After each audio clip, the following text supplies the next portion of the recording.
संगती आवडे या जीवा संतांची संगती आवडे या जीवा संतांची संगती आवडे या जीवा संतांची संगती आवडे या जीवा संतांची संगती आवडे या जीवा संतांची संगती आवडे या जीवा संतांची संगती आवडे या जीवा संतांची संगती आवडे या जीवा अनिक केशवा तुझे नको अनिक केशवा तुझे नको वाया हाव भरे होणे दे मन वाया हाव भरे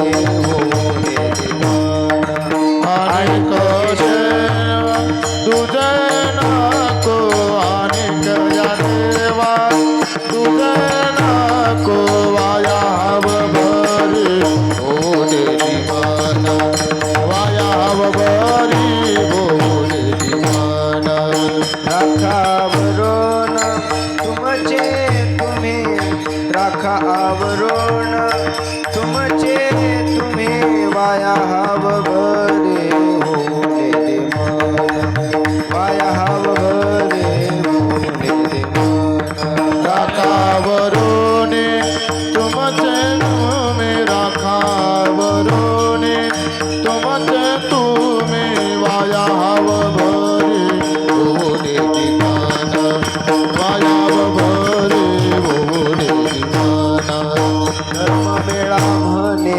पंढरी निवासा कर्म मेळा म्हणे पंढरी निवासा कर्म मेळा म्हणे पंढरी निवासा कर्म मेळा म्हणे पंढरी निवासा पुरवावी आशा हेची माझी पुरवावी आशा हेची माझी वाया हाव भरे होणे दे मन वाया हाव भरे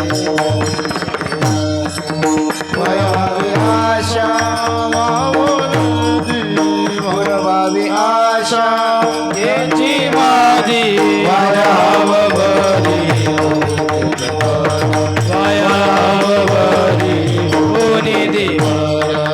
राखा आवरण तुमचे तुम्ही राखा आवरण तुमचे तुम्ही वाया हाव भरे होणे दे मन वाया हाव भरे होणे दे मन राखावरोन तुमचे तुम्ही राखावरोन तुमचे तुम्ही वाया हव भरी होणे दिवान वाया हव भरी होणे दिवान विठोबार कुमार विठोबार कुमार विठोबार कुमार विठोबार कुमार विठोबार कुमार विठोबार कुमार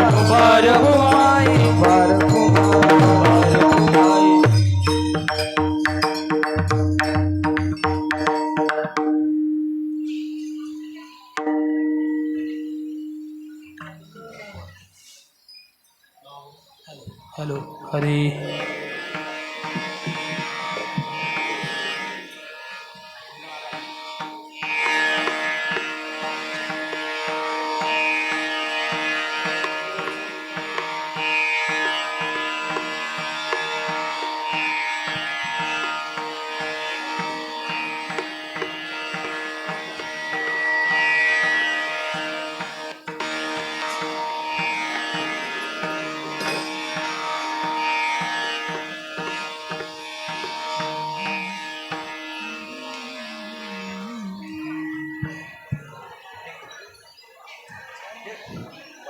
संतांची संगती आवडे या जीवा संतांचे संगती आवडे या जीवा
तुमचे तुम्ही तुमचे तुम्ही तुमचे तुम्ही तुमचे तुमचे तुम्ही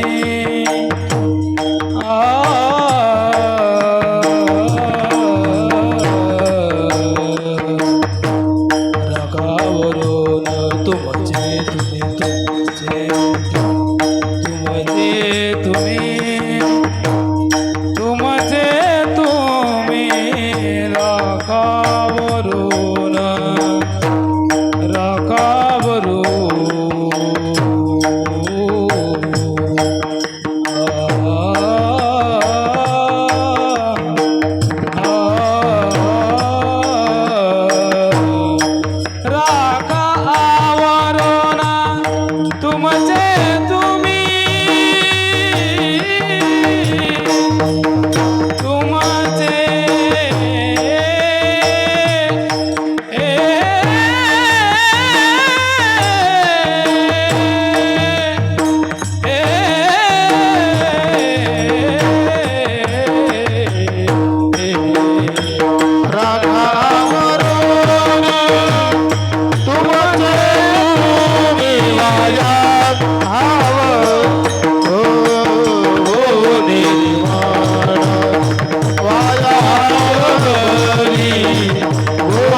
संतांची संगती आवडे या जीवा, संतांची संगती आवडे या जीवा, आणिक केशवा तुझे नको, वाया हावबरी होऊ नेदी मन, राखा आवरून तुमचे तुम्ही, कर्ममेळा म्हणे पंढरी निवासा, कर्ममेळा म्हणे पंढरी निवासा, पुरवावी आशा हेची माझी, वाया हावबरी होऊन दे मन, राखा आवरून तुमचे तुम्ही, पांडुरंगा करू पांडुरंगा करू प्रथम नमन, पांडुरंगा करू प्रथम नमन, पांडुरंगा करू प्रथम नमन, दुसरे चरणा संताची, दुसरे चरणा संताची, दुसरे चरणा संताची, पंचकृपादाने कथेचा विस्तार, पंचकृपादाने कथेचा विस्तार, पंचकृपादाने कथेचा विस्तार, पंचकृपादाने कथेचा विस्तार, बाबाजी सद्गुरुदास तुका, बाबाजी सद्गुरुदास तुका, बाबाजी सद्गुरुदास तुका, यदक्षर मनाखे मानंदमजमव्यय, श्रीमन्निवृत्तीनाथेती ख्यातं दैवतम् आश्रयेत् नमो ज्ञानेश्वरा नमो ज्ञानेश्वरा निवृत्ति उदारा सोपान देवा मुक्ताबाई नमो त्रिभुवन पावनी आद्यत्रय जननी देवाचे जन्माद्यस्य यतोऽन्वयादितरतश्चारतेष्वभिघ्नेश्वराट् तेने ब्रह्महृदाय आदिकवये मुह्यन्ते यत्सूरयः तेजो वारिमृदां यथा विनिमयो यत्र त्रिसर्गो मृषा धाम्ना स्वेन सदा निरस्तकुहकं सत्यं परं धीमहि सत्यमज्ञानमनन्तं नित्यं मनाकाशं परमाकाशं गोष्ठप्राङ्गणरिङ्गललोल मनायासं परमायासं मायाकल्पितनानाकार मनाकार भुवनाकार मायानाथमनाथं प्रणमत गोविन्दं परमानन्दं गोविन्दं परमानन्दं गोविन्दं परमानन्दम् वंशी विभूषितकरान् नवनीरदाभात् पीताम्बरादरुणबिम्ब फलादरोष्टात् पूर्णेन्दुसुन्दरमुखादरविन्दनेत्रात् कृष्णात् परं किमपि तत्त्वमहं न जाने आइए हनुमंत विराजे कथा करुमति अनुसार प्रेम सहित गद्दे धरो पधारे पवन कुमार घ्यावी घ्यावी माझी सेवा दीन दुर्बळाची देवा दीन दुर्बळाची देवा दीन दुर्बळाची देवा ओ घ्यावी घ्यावी माझी सेवा दुर्बळाची देवा दीन दुर्बळाची देवा दीन दुर्बळाची देवा घ्यावी घ्यावी माझी सेवा दीन दुर्बळाची देवा दीन दुर्बळाची देवा दीन दुर्बळाची देवा घ्यावी घ्यावी माझी सेवा दीन दुर्बळाची देवा दुर्बळाची देवा दीन दुर्बळाची देवा संतांची संगती आवडे या जीवा आणिक केशवा तुझे नको वाया हावरी होऊन दे मन राखा आवरून तुमचे तुम्ही प्रस्तुत भगवत चिंतनाकरिता निवडलेला अभंग अकारण करुणा वृणालय जगदाधार रुक्मिणी प्राण संजीवन भगवान श्री पंढरीश पांडुरंग परमात्मा आणि परमात्म्याचे लाडके भक्त भगवत पूज्यपाद श्री संत कर्ममेळा महाराज यांच्या अभंगवाणीतून प्रस्तुत झालेला सुंदर असा 3 चरणाचा अभंग विठ्ठल विठ्ठल. आजच्या अभंगामध्ये कर्ममेळा महाराज 2 प्रकारच्या विशेष आशा भगवान परमात्म्याने पूर्ण कराव्यात अशी आशा धरतात. विठ्ठल विठ्ठल. अभंगाच्या भावविश्वाला स्पर्श करून त्या अभंगाच्या पदापदाचा अर्थ तुमच्या हृदयामध्ये बिंबविण्यापूर्वी कोणत्या निमित्ताने आपला उत्सव संपन्न होतोय हे सांगणं अत्यंत अगत्याचं आहे, तथा ते वक्त्याचं प्रधान कर्तव्य आहे. स्वानंद सुखनिवासी भगवान श्री पंढरीश पांडुरंग परमात्मा साधू संतांच्या कृपेने प्रातस्मरणे वैकुंठवासी मोठे बाबा, प्रातस्मरणे वैकुंठवासी नतुसिंग बाबा या संपूर्ण साधू संतांच्या आशीर्वादाने संपन्न होत असलेला आपला हा भक्ती महोत्सव. आणि या भक्ती महोत्सवाला निमित्त आहे स्वानंद सुखनिवासी व्यंकट स्वामी महाराज यांचा हा पुण्यतिथी उत्सव आहे. आणि या उत्सवाच्या निमित्तानं आजची उपांत्य दिवसाची जागराची आणि जरा तुमच्या भाषेत बोलायचं झालं तर सेमीफायनल म्हणजे उपांत्य दिवसाची मागणीची सेवा आपण माझ्या वाट्याला सोपविली. आणि या सेवेकरता प्रवृत्त होत असताना, या अभंगाची निवड करत असताना, अभंगाचं चिंतन तुमच्यापुढे मांडत असताना, या कीर्तनाला साथसंगत करण्याकरता उपस्थित, गायनावर साथ करण्याकरता हरिभक्तीपरायण आमचे मार्गदर्शक, उत्तम गायक, उत्तम सुस्वभावी, अत्यंत मितभाषी हरिभक्तीपरायण वासुदेवजी महाराज या ठिकाणी उपस्थित आहेत. त्याच पद्धतीने हरिभक्तीपरायण दिनेशजी महाराज उपस्थित आहेत. आपल्याच गावातील रत्न आमचे श्री हरिभक्तीपरायण वैकुंठवासी परिसरामध्ये पंचकृषीमध्ये म्हणा वारकरी शिक्षण संस्थेने सुद्धा म्हणावं की आदर्श विद्यार्थी म्हणजे कोण तर कैलास महाराज. आणि कैलास महाराजांचे बंधू हरिभक्तीपरायण दीपक महाराज ते या ठिकाणी उपस्थित आहेत. मृदंगावर साथ करण्याकरता हरिभक्तीपरायण आमचे परम मित्र रोहितजी महाराज उपस्थित आहेत. आदरणीय श्री हरिभक्तीपरायण रामरतन भाऊ शिवशक्ती साऊंड कठोरा अत्यंत गोड शिष्टिमय. आणि तुम्ही सर्व श्रोतृवृंद माझ्या पुढे बसलेला आहात. आदरणीय समाधान दादांनी आग्रह धरला आणि म्हणून तुमच्यापर्यंत येण्याचा हा सद्भाग्य माझ्या जीवनात प्राप्त झालं. विठ्ठल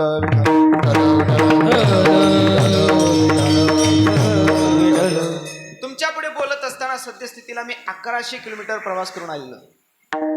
अत्यंत शरीर थकलेलं आहे, पण तरी सुद्धा भगवान परमात्म्याचं नाम आणि आपली साधू संतांवर असलेली श्रद्धा, या श्रद्धेला सामोरं जात असताना अंतःकरणामध्ये एक आध्यात्मिक ऊर्जा निर्माण होते आणि ती आध्यात्मिक ऊर्जा बोलायला भाग पडते. विठ्ठल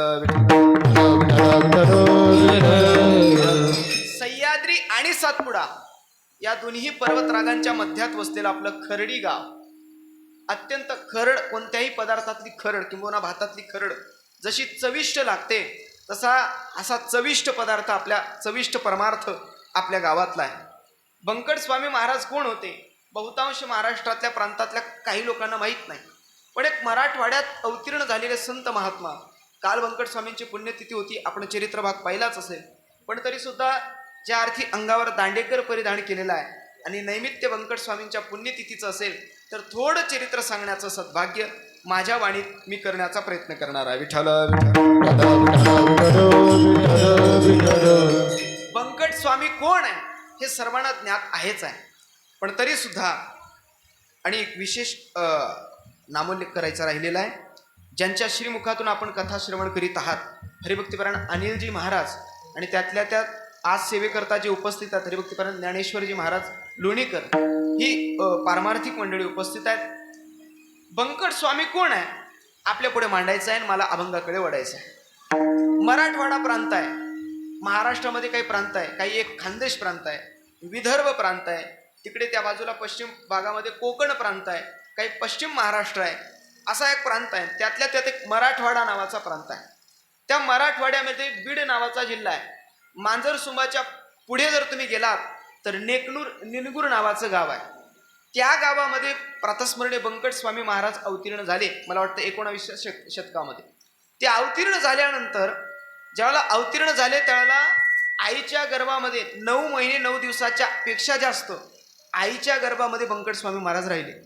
ज्या वेळेला मुलगा जन्माला येत नाही, मुलगा बाहेर येत नाही हे कळल्यानंतर ती आई, त्यांच्या गावामध्ये व्यंकट नावाचा एक स्वामी, एक महात्मा राहायचा, त्या महात्म्याकडे ती माता गेली, म्हटली बाबा हे मूल माझ्या पोटातून बाहेर यायला तयार नाही आहे, जसं सुखदेवजींच्या बाबतीत घडलं.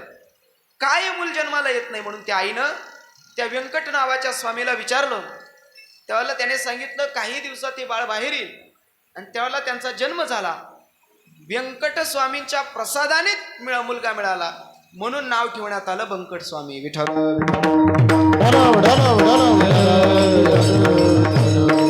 नामोल्लेख झाला, नामोच्चारण झालं. वयाचं 12वं वर्ष. त्या 12व्या वर्षामध्ये त्यांनी एक नोकरी केली. नोकरी लहान होते, त्या लहान वयामध्ये काय नोकरी केली तर तिकडे येरमाळ्याच्या परिसरामध्ये गाव आहे, त्या गावाला लहान मुलं सांभाळायचं नोकरी केली. लहान मुलं सांभाळायचे, त्या मुलांना संगोपन करायचं, अशा पद्धतीची नोकरी केली. आणि अशा पद्धतीने त्यांना काही पैसे मिळू लागले. पण हळूहळू प्रवास करता करता करता करता नाशिक जिल्ह्यामध्ये इगतपुरी नावाचं गाव आहे, अर्थात तो तालुकाच आहे, त्या इगतपुरीपर्यंत येऊन पोहोचले. आणि तिथे 60 रुपये वर्षानं त्यांनी सालदाराचं काम केलं. बंकट स्वामी महाराजांनी 60 रुपये मिळायचे. पूर्वीचा काळ होता, पैशाची कमतरता होती, आता पैसा अमाप आहे. त्या 60 रुपयाने त्यांनी सालदारकी केली आणि आपापल्या पोटाचा उदरनिर्वाह करायचे. पण परमार्थाची आवड होती. आवड माणसाला सवड निर्माण करते. बऱ्याच वेळेला असं होतं, आपल्याला गावामध्ये कीर्तन चालू असतं, सप्ताह चालू असतो, एखाद्याने विचारलं म्हटले चला कीर्तनाला, तो म्हणतो मला सवड नाही. आवड असली की बरोबर सवड असते. आणि म्हणूनच की काय, एवढ्या माता माऊली या ठिकाणी उपस्थित आहेत, म्हणजे पुरुषांपेक्षाही माता माऊलींची गर्दी या ठिकाणी जास्त आहे. आवड महत्वाची आहे. 60 रुपये पैशानं ते त्या ठिकाणी सालदारकी करू लागले. परमार्थाची आवड होती, भजन असलं की जायचे. त्या तिथे वावरत असताना, त्या इगतपुरीमध्ये राहत असताना त्यांची गाठ पडली त्या इगतपुरीचे लक्ष्मण महाराज इगतपुरीकर. त्यांच्याशी मैत्री झाली, सख्यत्वाचं नातं झालं. आणि तेच सख्यत्वाचं नातं झाल्यानंतर दोघेही परमार्थ करायचे, भजन करायचे, तिथे भजन चालायचं. त्या भजनाच्या प्रभावाने त्यांच्या मनावर परिणाम झाला. भजन माणसाच्या मनावर प्रभाव पाडतं, माणसाचं मन शुद्ध करतं, त्याला भजन म्हणतात. भजन जर माणसाचं मन शुद्ध करत नसेल तर त्याला भजन म्हणू नये. सात्विक भजन महत्वाचं आहे, सात्विक चाली महत्वाच्या आहेत. ही जी सगळी पारमार्थिक मंडळी उभी आहे ना, यांच्या कंठामध्ये सात्विक चाली अलंकृत आहेत, शोभतात. आणि त्या सात्विक चाली त्यांनी आजपर्यंत जपून ठेवल्या. आपल्या पत्रिकेमध्ये आपण ज्यांचा फोटो छापलेला आहे, प्रातस्मरणे वैकुंठवासी बोधे बाबा. बोधे बाबांनी वारकरी चाली सोडून दुसऱ्या चालीच म्हटल्या नाही. स्वतः चाली तयार करायचे आणि त्या चालीतली एक एक चाल हृदयाला स्पर्श करणारी चाल होती. असे अनेक थोर महापुरुष मांदियाळी झाली. भजन करायचे, त्या भजनाची आवड त्यांना लागली. आणि ते भजन करत असताना त्या तिथे पांडोबा महाराज जोग, ते काही नोकरीला मला वाटतं तिथे इगतपुरीला होते. सद्गुरू जोग महाराजांचं येणं त्या ठिकाणी इगतपुरीला झालं. आणि जोग महाराजांची आणि बंकट स्वामी महाराजांची, लक्ष्मण महाराजांची तिथे गाठ पडली.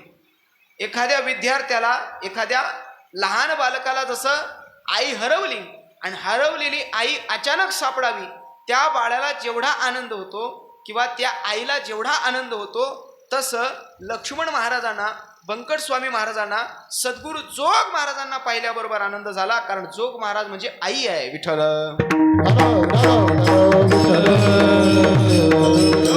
एवढा आनंद झाला महाराजांना की दोन मुलं आहेत, कोण एवढी भजन करतात, एवढी भजन साधना करतात. त्या दोघांनी सद्गुरू जोग महाराजांचे पाय धरले आणि हळूहळू त्या ठिकाणी जोग महाराज त्यांना शास्त्राचे सिद्धांत सांगू लागले. ज्ञानेश्वरी असेल, अमृत अनुभव असेल, अनेक ग्रंथाचं त्या ठिकाणी चिकित्सा होऊ लागली. हे दोन्ही ग्रंथ शिकू लागले. पण भजनाची आवड होती. कालांतरानं जोग महाराज पुण्याला आले. येत असताना या दोन्ही मुलांच्या म्हणजे बंकट स्वामी महाराजांच्या, लक्ष्मण महाराजांच्या डोळ्यामध्ये अश्रुपात होत असताना यांच्या डोळ्यामध्ये पाणी आलं. का? कारण आपला बाप, आपला गुरु आपल्यापासून दूर जातोय. माऊली, खरं सांगू, ज्याच्याशी आपलं हृदय जुळलं त्या माणसाचा वियोग झाला की माणसाच्या डोळ्यातून आसू येतात, अश्रुधारा प्रवाहित होतात. एखादी आपली आई असेल, आपली माता असेल, आपल्यावर नितांत प्रेम करते. तुकाराम महाराजचं म्हणणं आहे, मातेची या चित्ती अवघी बाळकाची व्याप्ती, लेकुराचे हित जाणे माऊलीचे चित्त. आई जसं आपल्या बाळाचं संगोपन करते, तसा खरा गुरु, खरे सद्गुरू आपल्या शिष्याचं संगोपन करून त्यांना भगवान परमात्मा रूपी वस्तू प्राप्त करून देतात. आईला दुसरं काय हवंय? ऐसी कळवळ्याची जाती करी लाभाविण प्रती म्हटलेलं आहे. सोप्प दृष्टांत सांगतो, माता माऊली उपस्थित आहे. एका आईला हालाकीचे दिवस काढले, एक रुपया जोडला. पहिला पै जोडून तिने आपल्या मुलांचं शिक्षण केलं. पूर्वीची परिस्थिती हालाकीची होती, गरिबीची होती. मुलं शिकून मोठी झाली आणि ती मुलं, दोन्ही मुलं विदेशामध्ये नोकरीला लागली. नोकरीला 1 लाख रुपये पगार त्यांना, बरं का, 1 लाख रुपये पगार, 1 लाख रुपये पगार कमवत आहेत. दोन्ही मुलं विदेशात नोकरीला आहे. त्या दोन्ही मुलांनी विचार केला, अरे दिवाळीचा सण जवळ आला, आपल्या आई घरी एकटी आहे, त्या आईला आपण साडी चोळी बक्षीस दिली पाहिजे, भेट दिली पाहिजे. आपल्या आईनं एवढं सांभाळलं आपल्याला. त्या दोन्ही मुलांनी लाख रुपयाची साडी घेतली आणि आई पुढे आले. त्या दोन्ही मुलांनी ते साडी आई पुढे टाकली. आई, लहानपणी तू आम्हाला कसं सांभाळलं आम्हाला माहिती आहे. 1 रुपया जोडायची, आपल्याकडे पैसे नसायचे, तू आम्हाला शाळेत पाठवायची. 1 रुपया जोडून आमचं शिक्षण पूर्ण केलं, आम्हाला शिकवलं आणि आज या पदापर्यंत आम्हाला पोचवलं. तुझे आमच्यावर उपकार आहे. ही लाख रुपयाची साडी आम्ही तुझ्यासाठी आणली आहे. आई, या साडीचा स्वीकार कर. त्या माता माऊलीने ती साडी घेतली नाही. लक्षात घ्या, माता माऊलीने ती साडी घेतली नाही.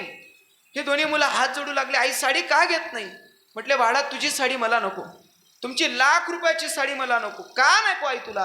का नको? आई म्हटली, बाळा, तुमची लाख रुपयाची साडी मला नको आहे. फक्त तुम्ही सुखात असावं, हेच मला द्या, करी लाभाविण प्रीती विठ्ठल विठ्ठल. जसं निस्वार्थ प्रेम करणारं मातृत्व आहे, तद्वत निस्वार्थ प्रेम करणारं अंतःकरणामध्ये शिष्याच्या उद्धाराविषयी तळमळ बाळगणारं एक तत्व आहे, त्याला गुरु तत्व म्हणतात. या दोघांच्या डोळ्याला अश्रूच्या धारा लागल्या. बंकट स्वामी महाराजांच्या डोळ्यातून अश्रू गळायला लागले. महाराज तुम्ही भेटणार कधी? त्यावेळेला सद्गुरू जोग महाराज म्हणाले, मी भेटेल, नक्की भेटेल. ही आशा मात्र त्यांना अंतःकरणाला सुखद संवेदना प्राप्त करून दिली.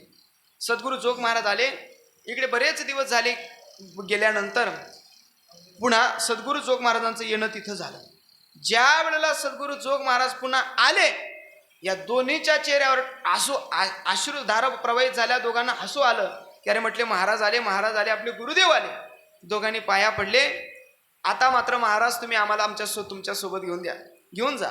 सद्गुरू जोग महाराजांनी बंकट स्वामी महाराजांना हाताला धरलं आणि हाताला धरून आपल्या सोबत रेल्वे गाडीनं प्रवास केला. त्यावेळेला पुणे शेलारवाडी मला वाटतं तिथे आहे, तिथपर्यंत आले. आल्यानंतर सद्गुरू जोग महाराजांनी बंकट स्वामी महाराजांना सांगावं की समोर जो भंडारा डोंगर दिसतोय ना, त्या डोंगरावर तुम्ही साधना करण्याकरता जा, गाथा पाठांतर करण्याकरता जा. सद्गुरू जोग महाराज परिवाराचा विचार केला नाही, खाण्यापिण्याची व्यवस्था काय तो विचार केला नाही, उद्याचं आपलं भविष्य काय त्याचा विचार केला नाही. कोणत्याही प्रकारचा विचार न करता सद्गुरू बंकट स्वामी महाराज सद्गुरू जोग महाराजांचं दर्शन घेतलं आणि भंडारा डोंगर गाठला. त्या डोंगरावर जर तुम्ही गेलात तर भंडारा डोंगरावर भल्या मोठ्या गुफा आहेत. त्या गुफांमध्ये खुंटी आहे. बंकट स्वामी महाराज तिथे असायचे, गाथीची साधना करायची, ज्ञानेश्वरीचं पारण करायचे, उरलेल्या वेळामध्ये भगवान पांडुरंग परमात्म्याचं नामचिंतन करायचे. आणि जर झोप लागायला लागली, वर खुंटी आहे, त्या खुंटीला आपली शेंडी बांधायची. झोप लागली की त्यांची मान खाली पडायची, मान खाली पडली की शेंडीला ताण पडायचा आणि आपोआप जाग यायची. अशी साधना केली, असा परमार्थ केला, गाथा कंठस्थ केली, ज्ञानेश्वरी कंठस्थ केली, पूर्ण शास्त्राध्ययन केलं, भगवान पांडुरंग परमात्म्याचे दर्शन. आणि ती सगळी चिकित्सा झाल्यानंतर भंडारा डोंगर असेल तिथे घोराडा डोंगर आहे, त्या घोराडा डोंगरावर जायचे. त्यानंतर पुढे भामचंद्र डोंगर आहे, भामगिरी त्याला म्हणतात, त्या भामगिरी पर्वतावर जायचे. आणि योगायोगानं त्या भामगिरी पर्वतावर त्यांची भेट झाली सद्गुरू लक्ष्मण महाराज इगतपुरीकर. त्यांची भेट झाली. आपला प्राणप्रिय सखा आपल्याला भेटला. एवढा आनंद झाला, फार अत्यानंद झाला की अरे आपला सखा आपल्याला भेटला, आपला गुरुबंधू आपल्याला भेटला. आणि हा आनंद झाला पाहिजे. सोपं सांगू, एखाद्या शेतकऱ्याने दुसऱ्या शेतकऱ्याला पाहिलं की त्याला आनंद निर्माण झाला पाहिजे. याच्या पुढे बोलतो माऊली. एखाद्या वादकानं दुसऱ्या वादकाला पाहिलं की आनंद निर्माण झाला पाहिजे. एखाद्या गायकानं दुसऱ्या गायकाला पाहिलं की आनंद निर्माण झाला पाहिजे. एखाद्या कीर्तनकारानं दुसऱ्या कीर्तनकाराला पाहिलं की आनंद निर्माण झाला पाहिजे. अलीकडे आम्हाला भीती वाटते, आमचं नियोजन जातं की काय विठ्ठल.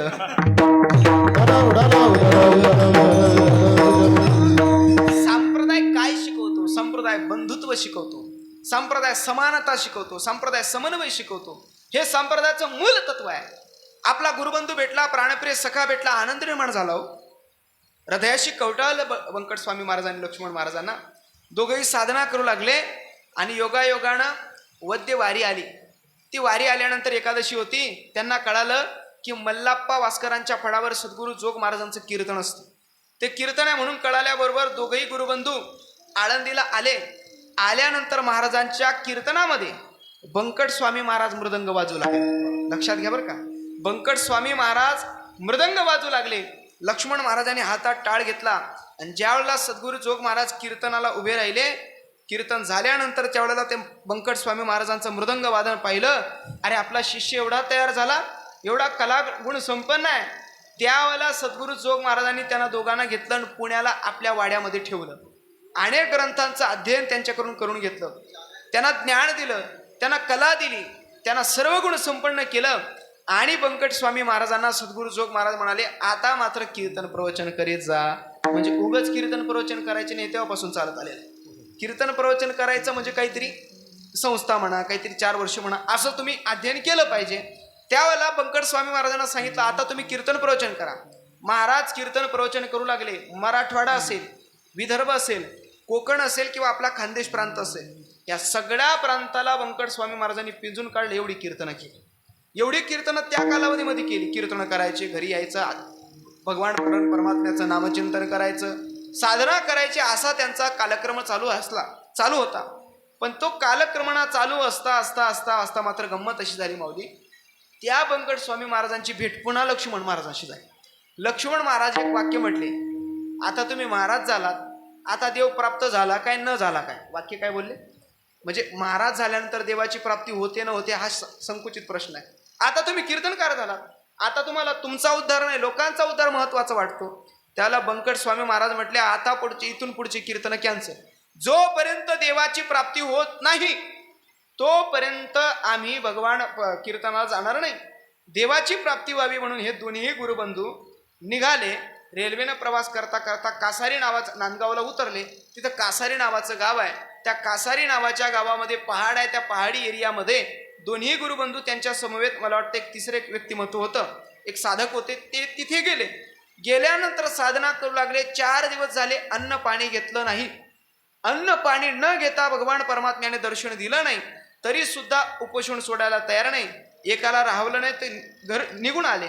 निघून आल्यानंतर त्यांनी गावातल्या लोकांना सांगितलं, म्हणे तिथे बंकट स्वामी महाराज, लक्ष्मण महाराज 4 दिवस झाले देवाचं नामचिंतन करताय, पोटात अन्नाचा एक कण नाहीये. जर त्यांनी अन्न ग्रहण केलं नाही तर यदा कदाचित प्राण जाण्याची शक्यता आहे. हे कळाल्याबरोबर गावातली लोक आली. त्यांनी दोघांना घेतलं, घरी आणलं आणि मग तिथून पुढे परमार्थाचा प्रवास सुरू झाला. पण भगवान परमात्म्याचं नामचिंतन सोडलं नाही. इकडे इगतपुरीला असताना सद्गुरू जोग महाराजांचं प्रयाण झालं. सद्गुरू जोग महाराज वैकुंठवासी झाले. महाराज स्वानंद सुखनिवासी झाले. आणि इकडे पुन्हा आपला परमार्थाचा प्रवास चालू केला. पण परमार्थाचा प्रवास चालू करत असताना सद्गुरू जोग महाराज जोपर्यंत हयात होते तोपर्यंत सर्वांना वारकरी संप्रदायाचा ज्ञानाचा रसपान करण्याचा अधिकार आहे. या भावनेने 1917 साली गुढीपाडव्याच्या दिवशी स्वानंद सुखनिवासी सद्गुरू जोग महाराजांच्या अध्यक्षतेखाली बंकट स्वामी महाराज, मारुतीभाऊ गुरु, लक्ष्मणभाऊ इगतपुरीकर आणि मामासाहेब दांडेकर या सर्व महापुरुषांनी एक संस्था स्थापन केली. त्या संस्थेचं नाव आहे सद्गुरू जोग महाराज वारकरी शिक्षण संस्था. ती संस्था निर्माण झालं. काय केलं? आपल्या गावातलं जे रत्न होतं विभक्तीपरायण वैकुंठवासी कैलास महाराजांनी त्याच संस्थेत अध्ययन केलं होतं. ही सगळी मंडळी त्याच संस्थेनं अलंकृत मंडळी आहे. सद्गुरू जोग महाराजांची परंपरा आहे. आणि मला विशेष आनंद आहे की आपलं गाव त्या परंपरेशी जोडलं गेलेलं गाव आहे. विठ्ठल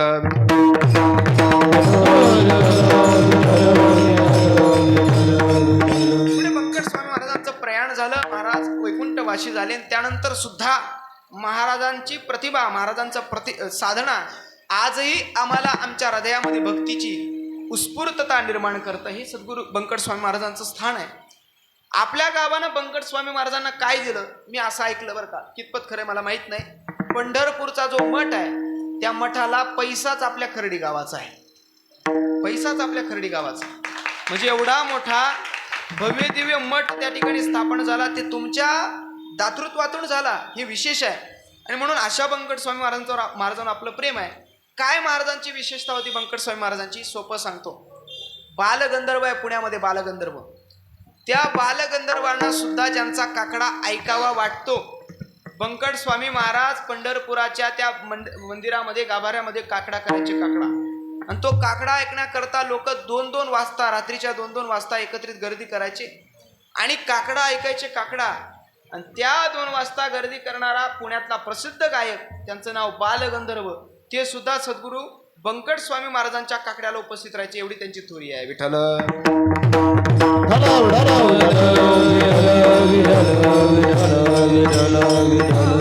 आणि अशा बंकट स्वामी महाराजांची काल पुण्यतिथी होती. आपण त्यांची प्रतिमा पूजन केलं असेल, महाराजांची प्रतिमा न्याहाळली असेल, आणि त्यांच्या या पुण्यतिथी महोत्सवानं आपला हा उत्सव संपन्न होतोय. आज मागणीचं कीर्तन आहे, जागराचं कीर्तन आहे, उपांत्य दिवसाचं कीर्तन आहे. उद्या आपल्याला प्रसाद प्राप्त होणार आहे. प्रसाद काय करतो? प्रसादे सर्व दुःखानां हानिरस्योपजायते प्रसन्न चेतसो ह्याशु बुद्धी परिवतिष्ठते.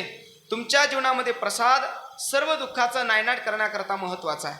उद्याचा दिवस तुम्हाला आम्हाला सर्वांना आनंदाचा दिवस आहे. सोपं सांगू, उद्याच्या दिवशी राजसी माणसं सुद्धा आनंदित असतील, उद्याच्या दिवशी तामसी माणसं सुद्धा आनंदित राहतील, आणि उद्याच्या दिवशी सात्विक माणसं सुद्धा आनंदित राहतील.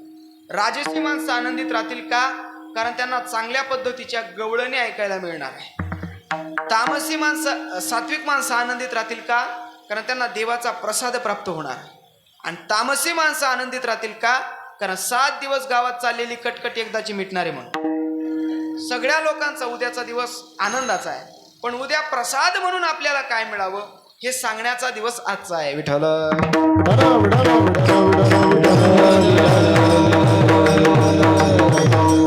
आणि हे सांगण्याकरता मागण्याकरता ज्यांचा अभंग मी निवडलेला आहे ते कर्ममेळा महाराज आहेत.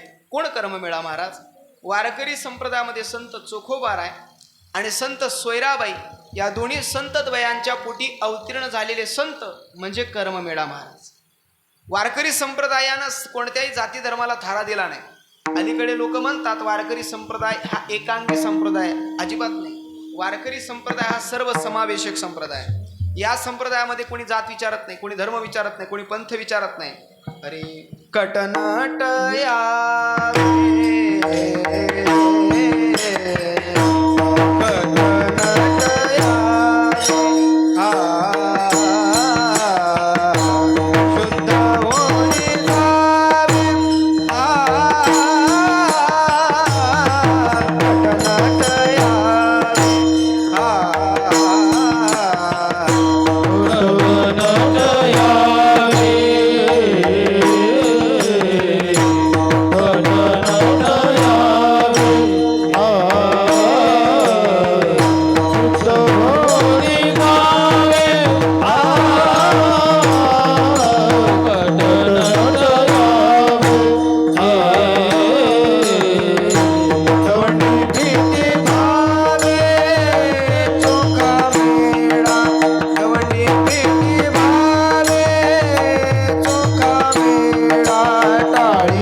संप्रदायामध्ये खट नटया किंवा नट खटया कशी या खळ या दृष्ट्या कोणी या आणि वारकरी संप्रदायामध्ये येऊन तुमचा सर्वांचा तुम्ही उद्धार करून घ्या. ही वारकरी संप्रदायाची विशेषता आहे. खट नट यावे शुद्ध होऊन जावे. आणि एक काळ असा होता की त्या कालावधीमध्ये जातीला विशेष प्राधान्य होतं.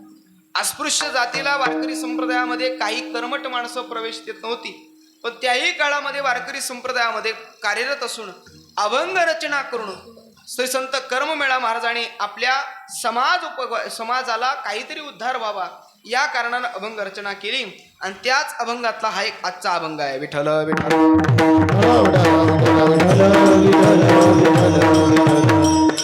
महाराज आज 2 प्रकारच्या आशा भगवान परमात्म्याकडे व्यक्त करत आहे. पण माऊली, देवाकडे मागणी मागण्याकरता सगळ्यात पहिला अधिकार असला पाहिजे. अधिकार नसेल तर मागणी मागण्याचा संबंधच येत नाही. सेवा नसेल तर मागणी मागण्याचा अधिकार निर्माण होत नाही. सोपं सांगतो, जर कामच केलं नाही तर पगार घेण्याचा अधिकार नाही. पगार घेण्याकरता अगोदर काम करावं लागतं, तर पगाराची अपेक्षा आहे. पगार मिळवायचा असेल तर अगोदर आपला महिना पूर्णपणे सेवा करावी लागेल, त्यावेळेला तुम्हाला पगार घेण्याची अपेक्षा अधिकार आहे.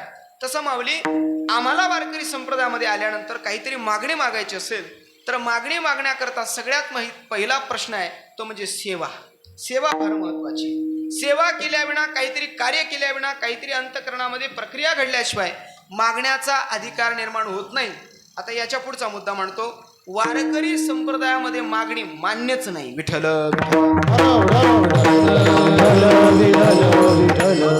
वारकरी संप्रदायाला मागणी मान्यच नाही. प्रमाण देतो, हात पसरी जिने धिक त्याची.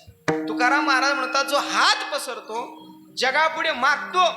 सोपं सांगू, मागणारा माणूस दिसला की लोक गली बदलतात. तो जर समोरून येत असला की लोक त्याला पाहिल्यानंतर गली बदलतात. हा आला कोण जाणे हा काय मागेल सांगता येत नाही म्हणून लोक गली बदलतात. मागणारा माणूस लोकांना आवडत नाही, मागणारा माणूस देवाला सुद्धा आवडत नाही. मग माऊली जर मागणी संप्रदायाला अपेक्षितच नाही तर मग आज तुम्ही मागणीपर अभंग घेऊन मागणी का मागतात याचं उत्तर देतो.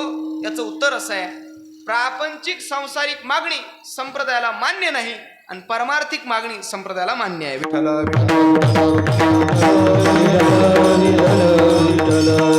आजची मागणी ही परमार्थिक आहे.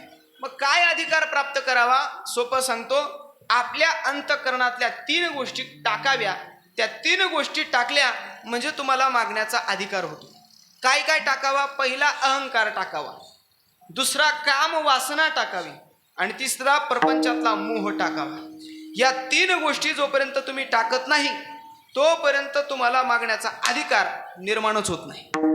पहिला टाका अहंकार. माऊली अहंकाराचा त्याग माणसानं करावा. का अहंकाराचा त्याग करावा? या अहंकाराचं वैशिष्ट्य सांगतो. हा अहंकार शहाण्या माणसाच्या नादी लागत नाही. याच्या पुढे बोलू. अहंकार शहाण्या माणसाच्या नादी लागत नाही, येड्याच्या नादी लागत नाही, येड्याच्या नादी लागत नाही, शहाण्याला सोडत नाही. ज्ञानोबरांची ओवी देतो, नवल अहंकाराची गोठी विशेष न लगे अज्ञानाचे पाठी, पुढची सज्ञानाचे झोंबे कंठी, नाना संकटी नाचवी. ज्याला संप्रदायातलं काही कळत नाही तो बिचारा येतो गपचूप बसतो आणि कीर्तन ऐकून निघून जातो. ज्याला थोडं कळतं ना, यांची चाल चुकली बरं का असं मध्ये मध्ये म्हणतो, यांचं थोडं प्रमाण हुकलं बरं का, यांनी टाळा असा वाजवायला पाहिजे होता. कळतं थोडं पण गाजवतो मोठं. विठ्ठल.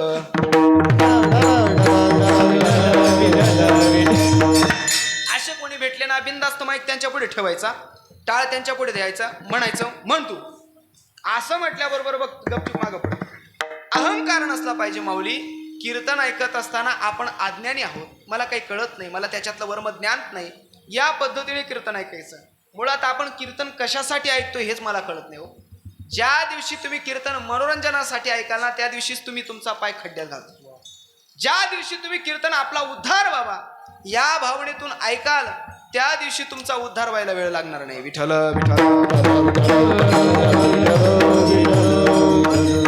नामदेव महाराजांनी कीर्तन शास्त्र निर्माण करत असताना किंवा कीर्तन करत असताना महत्वाची भूमिका स्वीकारली. हरी नाचू कीर्तनाचे रंगी, नाचू कीर्तनाचे रंगी, नाचू कीर्तनाचे रंगी, नाचू कीर्तनाचे रंगी, नाचू कीर्तनाचे रंगी, नाचू कीर्तनाचे रंगी, कीर्तनाचे रंगी, नाचू कीर्तनाचे रंगी, नाचू कीर्तनाचे रंगी, नाचू कीर्तनाचे रंगी, नाचू कीर्तनाचे रंगी, नाचू कीर्तनाचे रंगी, नाचू कीर्तनाचे रंगी, नाचू कीर्तनाचे रंगी, नाचू कीर्तनाचे रंगी, नाचू कीर्तनाचे रंगी. ज्ञानदीप लावू जगी, ज्ञानदीप लावू जगी, सर्व सांडून जाये, सर्व सांडून जाये. ज्ञानदीप लावू जगी, ज्ञानदीप लावू जगी, सर्व साधुनी वाजारी, सर्व साधुनी वाजारी. नाचू कीर्तनाचे रंगी, ज्ञानदीप लावू जगी, जगाला ज्ञान देईल, ही भावना नामदेव महाराजांची आहे. अर्थातच कीर्तन त्याच्या करता आहे. म्हणून माऊली कीर्तनात आलात, मी अज्ञ आहे, मला काही कळत नाही, मला काहीतरी ज्ञान मिळावं या भावने तुम्ही कीर्तन ऐका, तुमचा उद्धार आहे. अहंकार घालवला पाहिजे, अहंकार गेला पाहिजे. संप्रदायामध्ये अहंकाराचा वारा न लागू राजसा माझी या विष्णुदासा. आणि जर संप्रदायात आल्यानंतर अहंकार वाढत असेल तर मग तिड मात्र जरी होगा विमान, भारतो समान देवा, तो समान भारदेवा. तिड मात्र जरी होगा विमान, भारतो समान भारदेवा.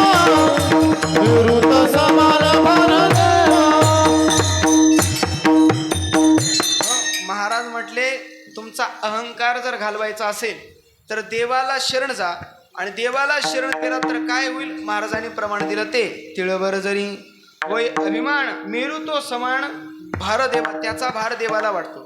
अगदी थोडं उदाहरण देतो, तुमच्या परिचयातलं उदाहरण देतो. आपल्याकडे कालिदास नावाचा एक फार मोठा महान कवी झाला, त्याला संत कवी असं म्हणतो. तो कालिदास एवढा विद्वान होता बाबा, प्रकांड पंडित होता, ज्ञानी होता, आचार्य होता, विद्वान होता. त्या कालिदासानं अनेक पदव्या धारण केलेल्या होत्या, सगळं त्याला ज्ञात होतं, सगळं माहीत होतं. आणि त्या स्पर्धा जिंकल्यानंतर त्याच्याकडे ट्रॉफ्या होत्या, मेडल्स होते, प्रमाणपत्र होते, असे सगळे तो लवाजमा घेऊन तो प्रवासाला निघाला. त्याला अहंकार झाला, मी फार मोठा विद्वान आहे, मी फार मोठा हुशार आहे, अहंकार झाला त्याला. आणि प्रवासाला निघाल्याबरोबर प्रवासाला निघाल्या त्याला तहान लागली. तहान लागल्यानंतर कुठे पाणी प्यावं, कुठे पाणी प्यावं, इकडं तिकडं पाहिलं. उंच टेकडी होती, त्या उंच टेकडीवर एक महल होतं, झोपडी होती, झोपडी. त्या झोपडीपर्यंत गेला आणि गेल्यानंतर बाहेरून आवाज दिला, कोणी आहे का घरात? 80 वर्षाची म्हातारी होती. ती म्हातारी आतून बाहेर आली आणि विचारते, कोण आहे बाहेर? आता हा म्हणे, मी एवढा विद्वान आहे, या म्हातारीला काय सांगू मी कोण आहे? म्हातारीला उत्तर देत असताना कालिदास म्हणाला, आजी, सांकेतिक पद्धतीने उत्तर दिलं. हा म्हणे, आजी मी प्रवासी आहे, प्रवासी. आजी हुशार होती, बहुतेक आपल्या खर्डीचीच असेल. आजी हुशार होती. आजी म्हणे, बाबा, आजीने त्याला उत्तर दिले, अरे तू प्रवासी कसा असू शकतो? म्हणे, का? या जगात 2च प्रवासी आहे. म्हणे, कोण कोण? पहिला चंद्र आणि दुसरा सूर्य. काय झालं याचं? भर उन्हाळ्यात आईस्क्रीम झाली, याला वाईट वाटलं. याने पुन्हा दुसरा प्रश्न बदलला, आजी मी प्रवासी नाही, मग मी अतिथी आहे, अतिथी. आजी म्हणे, तू अतिथी कसा असू शकतो? म्हणे, का? या जगात 2च अतिथी आहे. म्हणे, कोण कोण? पहिला पैसा आणि दुसरं तारुण्य. एकदा गेलं की पुन्हा येतच नाही, एकदा गेलं की पुन्हा जातं, त्याला म्हणतात पैसा, तारुण्य. तू अतिथी कसा असू शकतो? आणि जो एकदा येतो आणि लगेच जातो त्याला अतिथी म्हणा, आल्यानंतर महिनाभर राहतो त्याला अतिथी म्हणू नये. विठ्ठल. आजी म्हणे, तू अतिथी कसा असू शकतो? हा म्हणे, आजी मी प्रवासी नाही, मी अतिथी नाही, मग मी कोण आहे? मी हट्टी आहे, जिद्दी आहे. हट्टी खुर्द नाही बरं, मी हट्टी नाही, मी जिद्दी आहे, मी जिद्दी आहे. आजी म्हणे, तू जिद्दी कसा असू शकतो? म्हणे, का? आजी म्हणे, तू जिद्दी कसा असू शकतो? म्हणे, जिद्दी या जगात 2च आहे. कोण कोण? पहिली केस आणि दुसरी नख. याला पुन्हा वाईट वाटलं. किती कापा, केस पुन्हा येतात, नख पुन्हा येतात, तू जिद्दी कसा असू शकतो? याला वाईट वाटलं. याने दोन्ही हात जोडले. आजी मी प्रवासी नाही, आजी मी अतिथी नाही, आजी मी हट्टी जिद्दी नाही, मग मी मूर्ख आहे, मूर्ख. दोन्ही हात जोडले, आजीच्या पाया पडला. आजी हुशार होती. आजी म्हणे, तू मूर्ख कसा असू शकतो? म्हणे, का? या जगात 2च मूर्ख आहेत. म्हणे, कोण कोण? पहिला तो राजा, ज्याने तुला विद्वान म्हणून मान्यता दिली, दुसरी ही प्रजा, जी तुला विद्वान म्हणते. याने दोन्ही हात जोडले, आजीच्या पाया पडला, खाली वाकला, नतमस्तक झाला. वर उठून पाहत होती, आजी नव्हती, ती साक्षात सरस्वती माता होती. साक्षात सरस्वती माता होती. ती सरस्वती मातेने पाहिलं, याच्या पाठीवर थाप दिली आणि दिल्यानंतर माता म्हणते, बाळा, तुला अहंकार झाला होता, त्या अहंकाराचं मर्दन करण्याकरता मी इथे आले होते. विठ्ठल.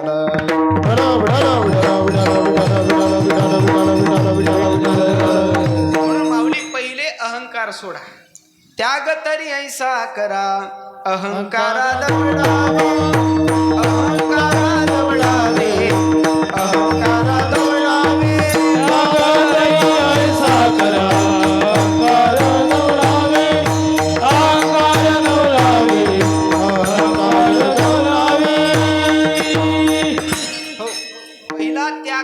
अहंकाराचा त्याग करा, त्याग तरी ऐसा करा, अहंकारा दवडावे. त्यानंतर दुसरा त्याग करा, काम वासनेचा त्याग करा. ही काम वासना साधकाला फार छेडते महाराज. वारकरी संप्रदायामध्ये आलात, कोणत्याही पंथामध्ये गेल्यानंतर काम वासनेचा त्याग फार महत्वाचा आहे, फार महत्वाचा आहे. काम वासना सोडली पाहिजे. जगद्गुरु श्री तुकाराम महाराज भजन करायचे. भजन करत असताना महाराजांची साधना अत्यंत एकाग्र अवस्थेमध्ये, एकांत स्थितीमध्ये, जसं आपला सातपुडा पर्वतरांग आहे, तसं तिकडे भंडारा, भामचंद्र, घोरडा डोंगर. महाराज एकांतात जायचे. तुका म्हणे आम्हा एकांताचा वास, तुका म्हणे आम्हा एकांताचा वास. ब्रह्मी ब्रह्मरस सेवू सदा आता हे सोबळे झाले त्रिभुवनी. महाराज साधना करायचे, भजन करायचे. त्या भजनाचा प्रभाव काही कर्मठ लोकांना सहन झाला नाही. त्या कर्मठ लोकांनी एका स्त्रीला तुकोबारांकडे पाठवलं. महाराजांनी ती स्त्री पाहिली आणि ती स्त्री पाहिल्याबरोबर तुकाराम महाराजांच्या मुखातून 2 अभंग निर्माण झाले. पहिला अभंग महाराज म्हणाले देवाला. महाराज म्हणाले स्त्रीचा तो संग नको नारायणा, काष्टाया पाषाणा मृत्तिकेच्या. आणि मग तुकोबाराय त्या स्त्रीला म्हणा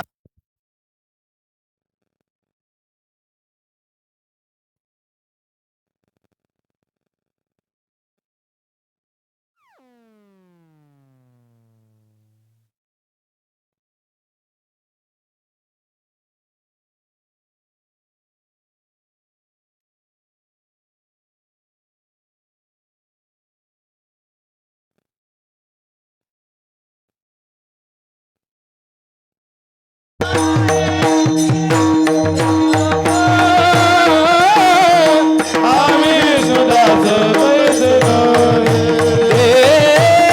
आम्ही विष्णुदास तैसे नव्हे.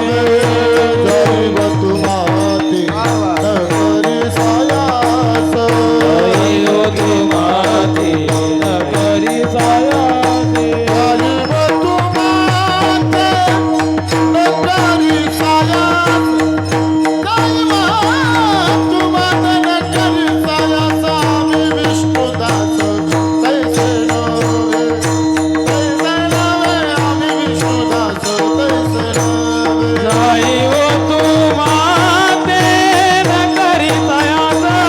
तुम्हाते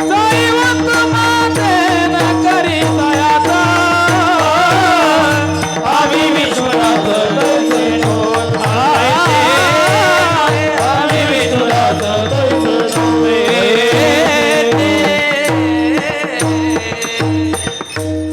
जाईव तुम्हाते नकरी सायास, आम्ही विष्णुदास तैसे नवो. महाराज त्या स्त्रीला म्हणाले पराविया नारी रखुमाई समान, हे गेले नेमून ठाईचे. जाईव तुम्हाते नकरी सायास, आम्ही विष्णुदास तैसे नवो. तुकाराम महाराज त्या स्त्रीला म्हणाले बाई तुला जर नवरा पाहिजे तो का म्हणे तुझा पाहिजे व्रतार. तुला नवरा हवाय ना, या जगात पुरुषांची कमी नाही. ही भावना तुकाराम महाराजांची आहे. आमच्या नजरेत पावित्र्य असलं पाहिजे. परस्त्रीकडे पाहताना आमची मातृत्वाची भावना असली पाहिजे. ही वारकरी संप्रदायाची शिकवण आहे. परस्त्री आज जगात वाढलेला स्वैराचार, अनाचार, बलात्कार हे सगळं का वाढलं? आमच्या नजरेत पावित्र्य राहिलं नाही. आणि आमच्या नजरेत पावित्र्य देण्याचं काम कोण करत असेल तर ज्ञानोबाराय जगद्गुरु श्री तुकोबारांचे विचार करतात. हे विचार करतात. तुम्ही रामायण पहा, आपलं धर्मशास्त्र आपल्याला ते शिकवतं. रामायणामध्ये भगवती सीता मातेचं हरण केलं कोणी? रावणानं. रावण वायुमार्गानं भगवती सीता माताला नेत असताना मध्ये एका पक्षाने अडवण्याचा प्रयत्न केला. काय त्याचं नाव? त्या जटायूने अडवण्याचा प्रयत्न केला. एका पक्षाला कळालं की माता भगिनीचे आबरूलूट लुटत असताना आपण वाचवलं पाहिजे. सध्या महाराष्ट्रात अनेक पक्ष आहेत. विठ्ठल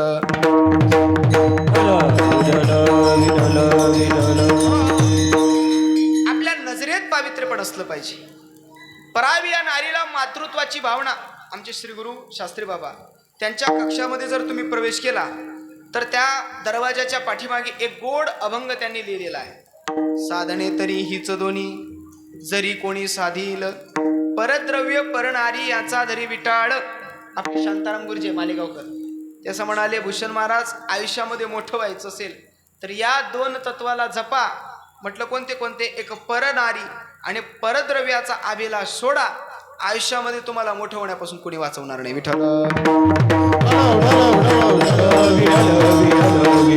काम वासनेचा त्याग करा. किती काम वासना कठीण आहे. एकनाथ महाराज म्हणतात स्वस्त्री सही कार्यापुरते बोलावे स्पर्शावे निरुते. महाराज म्हणाले स्वतःची बायको जरी असली तरी कार्यापुरता बोलावे, कार्यापुरता स्पर्श करावे. ही माझी भाषा नाही. एकनाथ महाराजांची भाषा आहे. याचा अर्थ असा आहे, काम वासनेला साधक संप्रदायामध्ये निषेध आहे. काम वासनेचा निषेध, अहंकाराचा निषेध आणि तिसरा निषेध मोह सोडा. हा मोह काय करतो? माऊली, अर्जुनाला मोह झाला. काय स्थिती झाली अर्जुनाची पहा. दुसऱ्या अध्यायामध्ये तंतथा कृपया विष्टम मश्रुपूर्णा कुलेक्षणम विषिदंतमिदम वाक्यम वाच मधुसूदन. श्लोकाखालच्या ओव्या पहा. ते कुण देखोनी समस्त स्नेह उपणले अद्भुत. काय झाला परिणाम? म्हणून द्रवले असे चित्त कवणे परी. काय स्थिती झाली त्या अर्जुनाची? जैसे लवण जडे झळंबले. ज्ञानोबाराय म्हणतात जसं मीठ पाण्याला झोंबावं. पहिला अर्थ. दुसरा अर्थ ज्ञानोबाराय म्हणतात का वाते अब्र हाले. वाऱ्यानं जसं आभाळ उडून घेऊन जावं अशी स्थिती त्या अर्जुनाची झाली. का मोह निर्माण झाला म्हणून. अर्जुनानं पाहिलं देवा हे माझेच आहेत आणि तू यांना मारायला लावतो. भगवान परमात्म्यानं युक्ती सांगितली म्हणे, अर्जुना हे जर खरंच तुझे राहिले असते तर तुझ्या पुढे युद्धाला उभेच राहिले नसते. विठ्ठल काय कर सांडी हे मूर्खपण. उठी घे धनुष्यबाण, हातात धनुष्यबाण घे आणि या सगळ्यांचा संहार कर. माऊली, याचा अर्थ असा आहे, मोह सोडावा, काम वासना सोडावी, अहंकार सोडावा. हे सगळं सोडलं की मग तुम्ही वारकरी होता. आणि संप्रदायामध्ये जो खरा वारकरी आहे त्यालाच मागण्याचा अधिकार आहे. विठ्ठल.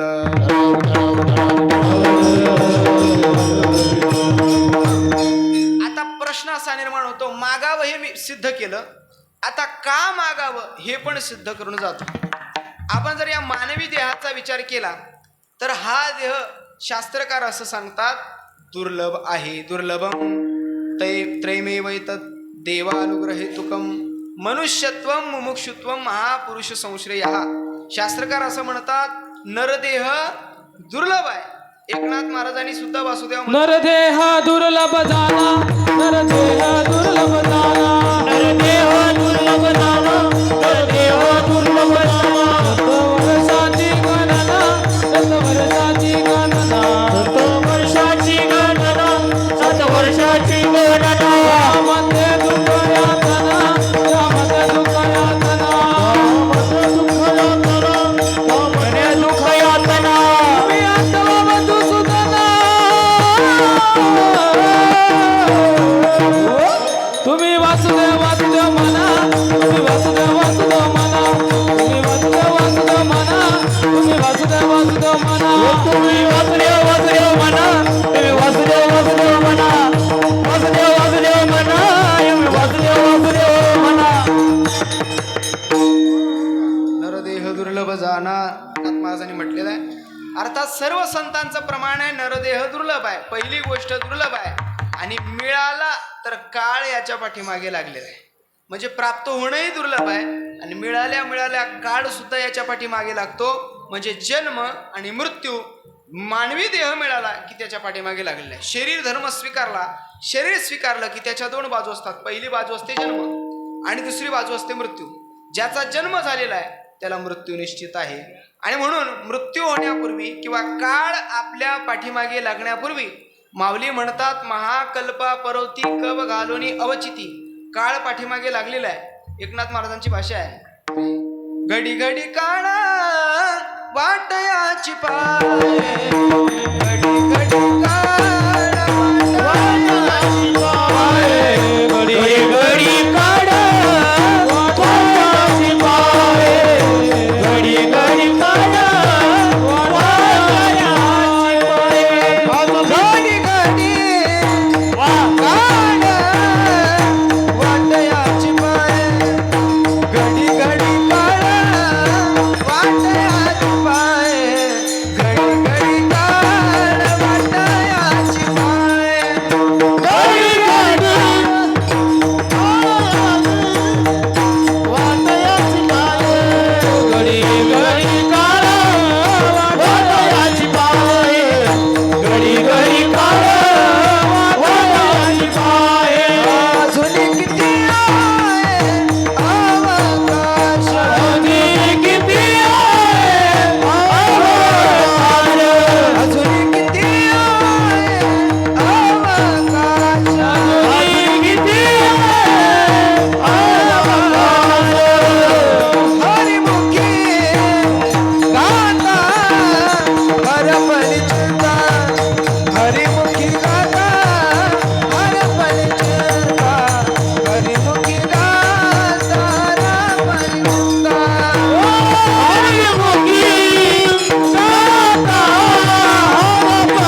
विठ्ठल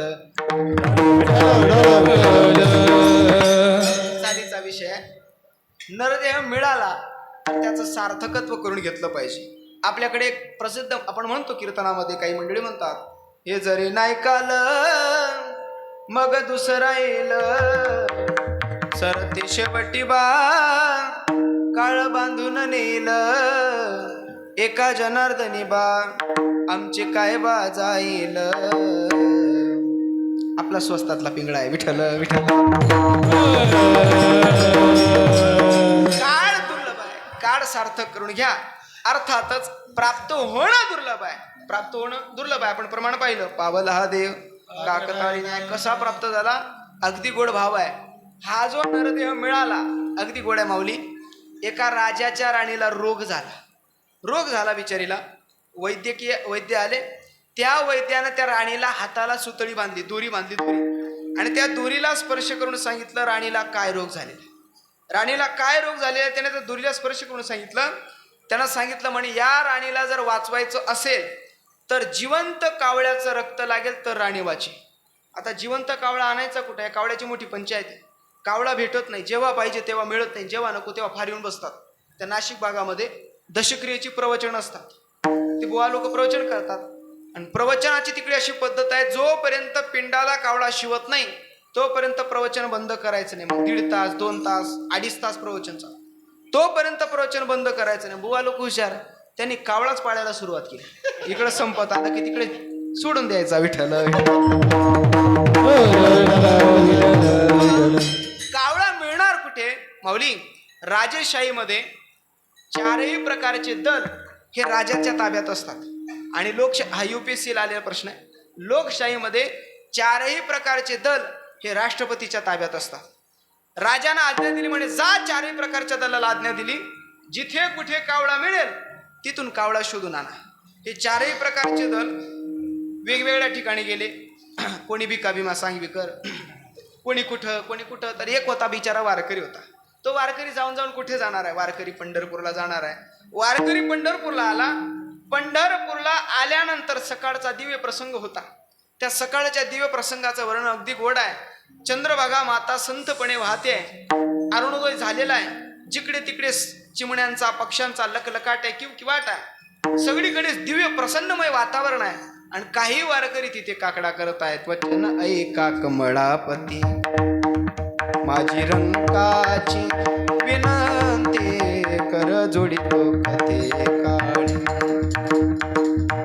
योगिया दुर्लभ तो म्या देखिला साजनी, तो म्या देखिला साजनी. पाहता पाहता पाहता पाहता मनान पुरी ध्वनी. देखिला देखिला माये देवांचा देव, माये देवांचा देव. देखिला देखिला उठा जागे वारे आता, स्मरण करा पंढरीनाथा. भावे चरणी ठेवा माथा, चुकवी व्यथा जन्माच्या. अधरी धरोनी वेणू, अधरी धरोनी वेणू. वेणू वाजविला कोणी नेनू, अधरी धरोनी वेणू, अधरी धरोनी वेणू. उद्या काकडा करायची गरज नाही, काकडा चालू आहे. काकडा संपत आला आणि इकडे एक भिकारी बाबा हातामध्ये कटोर, आंधळा आहे बिचारा. तो गाणं म्हणतो, एक तरी पैसा द्या हो धर्माला, आशीर्वाद लागेल तुमच्या मुला लेकराला. एखादा जर आपल्याकडे आला, तो म्हणत असेल, बाबा 4-5 रुपये दान धर्म कर, तुझ्या मुलाबाळांना आशीर्वाद लागेल, तुझं कल्याण होईल. पहिले त्याला हाकलायचं त्याला, कारण त्याच्यासारखा लबाड हा दुसरा कोण नसतो.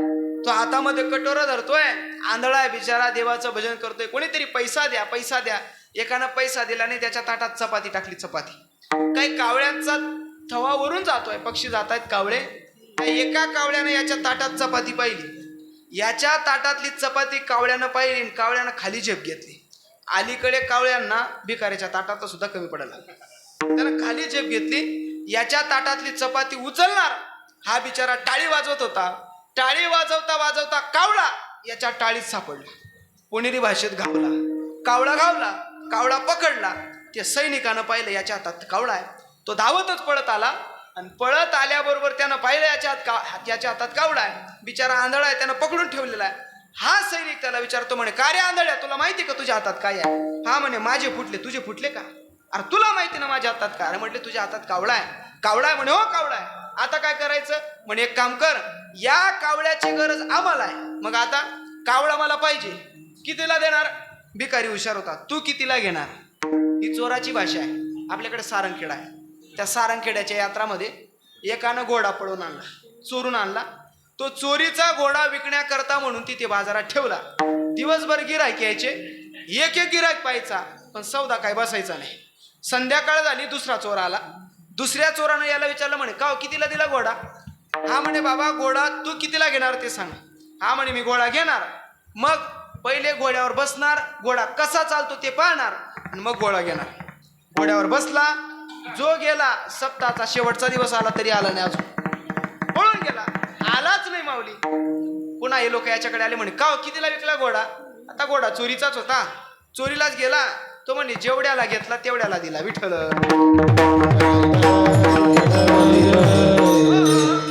कितीला देणार कावळा बोल? हा म्हणे तू कितीला देणार? हा भाऊ म्हणे मी 10,000 रुपये देईल, कावळा मला पाहिजे. बऱ्याच लोकांना कल्पना करून आनंद मानायची सवय असते. यानं हातात कावळा घेतला आणि याला आनंद झाला, 10,000 मिळणार, काय काय करायचं, काय काय घ्यायचं, एवढा आनंद झाला. बऱ्याच लोकांना अशी सवय असते, क्रिया घडण्याच्या अगोदर त्यांची प्रतिक्रिया निर्माण होते. क्रिया प्रतिक्रिया, क्रिया घडायची बाकी आहे, कीर्तन व्हायचं बाकी आहे, पाकिटाच्या अपेक्षा. विठ्ठल क्रियेच्या अगोदर प्रतिक्रियेची अपेक्षा असते. बऱ्याच लोकांना असते. एकाला सोसायटी मंजूर झाली 20,000ची, काय करायचं? घरी आला, अगं मला सोसायटी मंजूर झाली, काय करायचं? म्हणे काय करायचं काय? एखादी म्हैस घ्यायची. म्हैस घ्यायची? म्हणे हो म्हैस घ्यायची. ते म्हणे म्हैस जर आली, म्हैस जर घेतली तर तिच्यापासून दूध होणार. ते दूध आल्यानंतर त्या दुधापासून आपण दही बनवायची. त्यातलं ताक उरेल, ते ताक मी माझ्या बहिणीला दिलं, चालेल का? हा म्हणे ताक तुझ्या बहिणीला मिळणार नाही, मग ताक मी पिणार. ती म्हणे माझ्या बहिणीला देणार. हा म्हणे मी पिणार. ती म्हणे माझ्या बहिणीला देणार. हा म्हणे मी पिणार. चाल द्यायचं करा तर म्हणे ताक मी पिणार. ते म्हणे माझ्या बहिणीला देणार. एवढं पेटलं माऊली, एवढं भांडण झालं. आता ते कसं होतं मला काय अनुभव नाही बा. पिंपळा खालचा मजा. विठ्ठल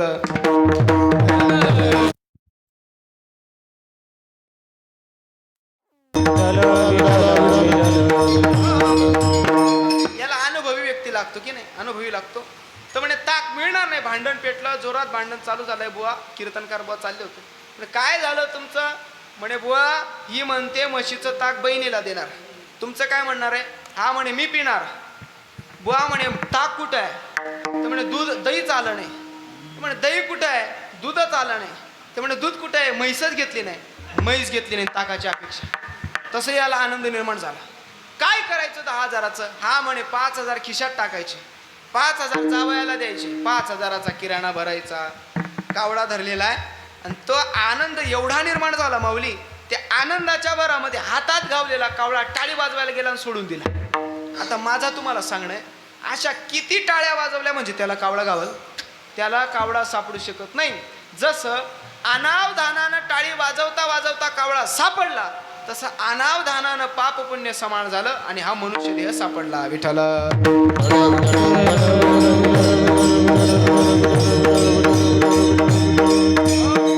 मिळाला ना नरदेह. या नरदेह प्राप्त झाल्यानंतर काय करायचं? मुळात हा देह प्राप्त होत असताना आपण देवाला वचन दिलं, जेणे हा जीव दिला दान, जने हा जीव दिला दान, जेणे हा जीव दिला दान, जने हा जीव दिला दान, तयाचे करीन चिंतन, तयाचे करीन चिंतन, तयाचे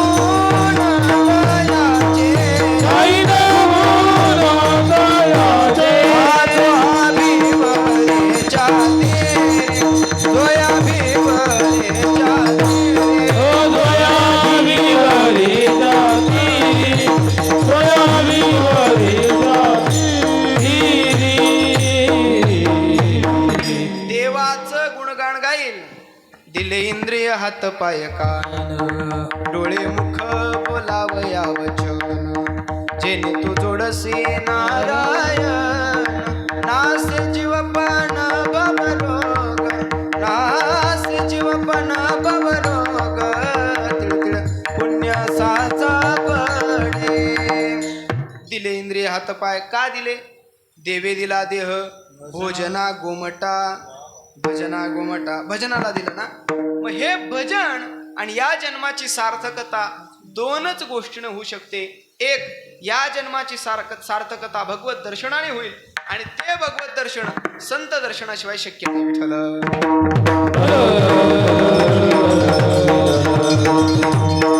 संताविना प्राप्ती नाही ऐसे वेद देते ग्वाही, ऐसे वेद देते ग्वाही, ऐसे वेद देते ग्वाही, संताशिवाय प्राप्ती नाही. ऐसे वेद देते ग्वाही, ऐसे वेद देते ग्वाही, संताविना प्राप्ती नाही. ऐसे वेद देते ग्वाही, ऐसे वेद देते ग्वाही, ऐसे वेद संताविना प्राप्ती नाही. ऐसे वेद देते ग्वाही, ऐसे वेद देते ग्वाही, ऐसे वेद देते ग्वाही.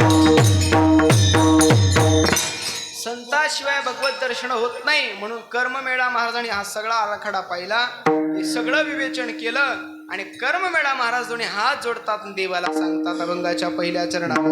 संतांचे संगते आवडिया जीवा, संतांचे संगते आवडिया जीवा.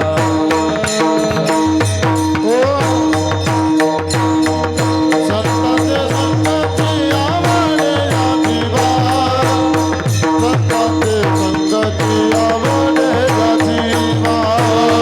संतांचे संगती आवडिया जीवा, संतांचे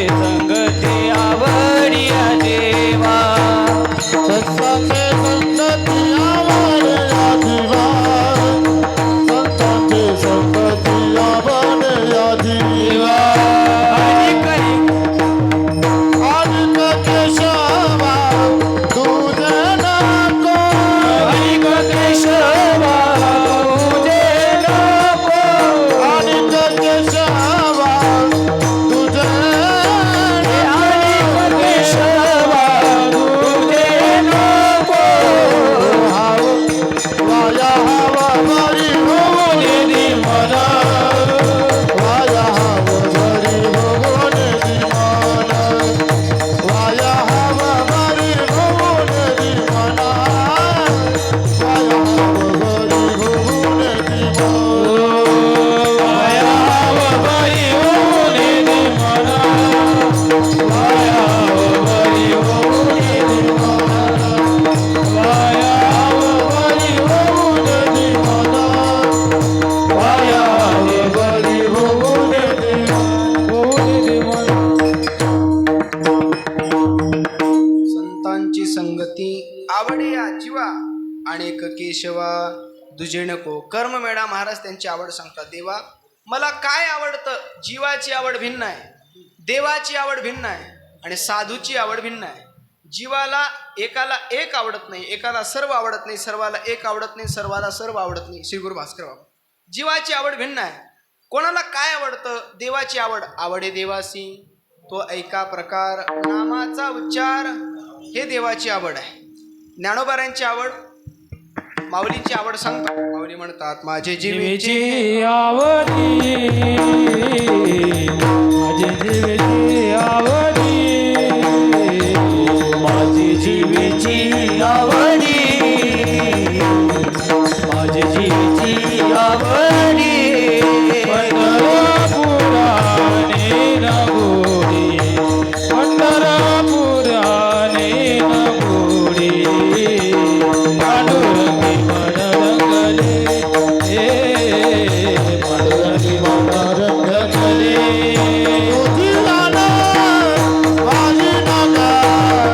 देवाराया, देवाराया, तुझी आन वाई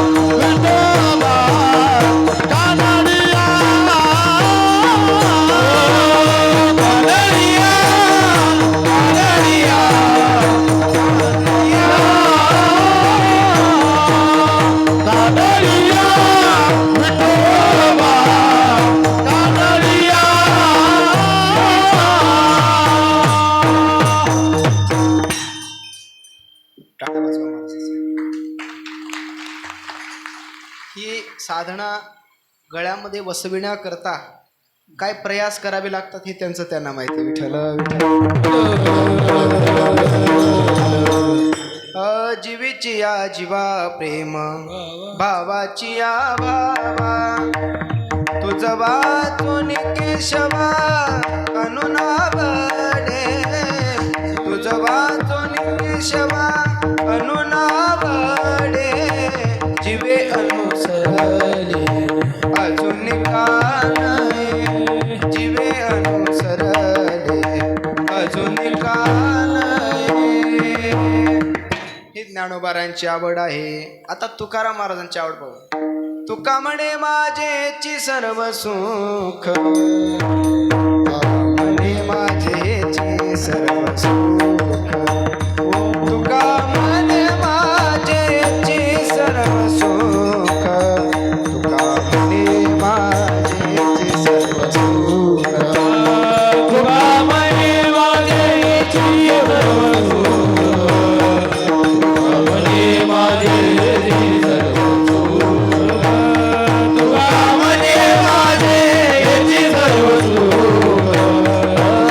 म्हणे माझेची सर्व सुख पाहिन श्रीमुख आवडीने पाहिन श्रीमुख आवडीने पाहिन श्रीमुख आवडीने पाहिन श्रीमुख आवडीने पाहिन श्रीमुख आवडीने पाहिन श्रीमुख आवडीने तुळसी हार गळा कासे पितांबर तुळसी हार गळा कासे पितांबर तुळसी हार गळा कासे पितांबर तुळसी हार गळा कासे पितांबर आवडली गरी मोर हेची दान आवडे निरंतर हेची दान आवडे निरंतर हेची दान आवडे निरंतर हेची दान तुलसी हार गळा पितांबर तुलसी हार गळा पितांबर तुलसी हार गळा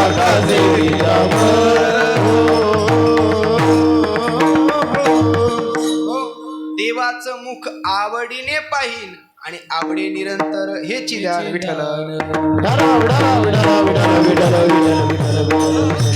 ही तुकाराम महाराजांची आवड आहे. अन्य काही महाराजांना आवडत नाही का?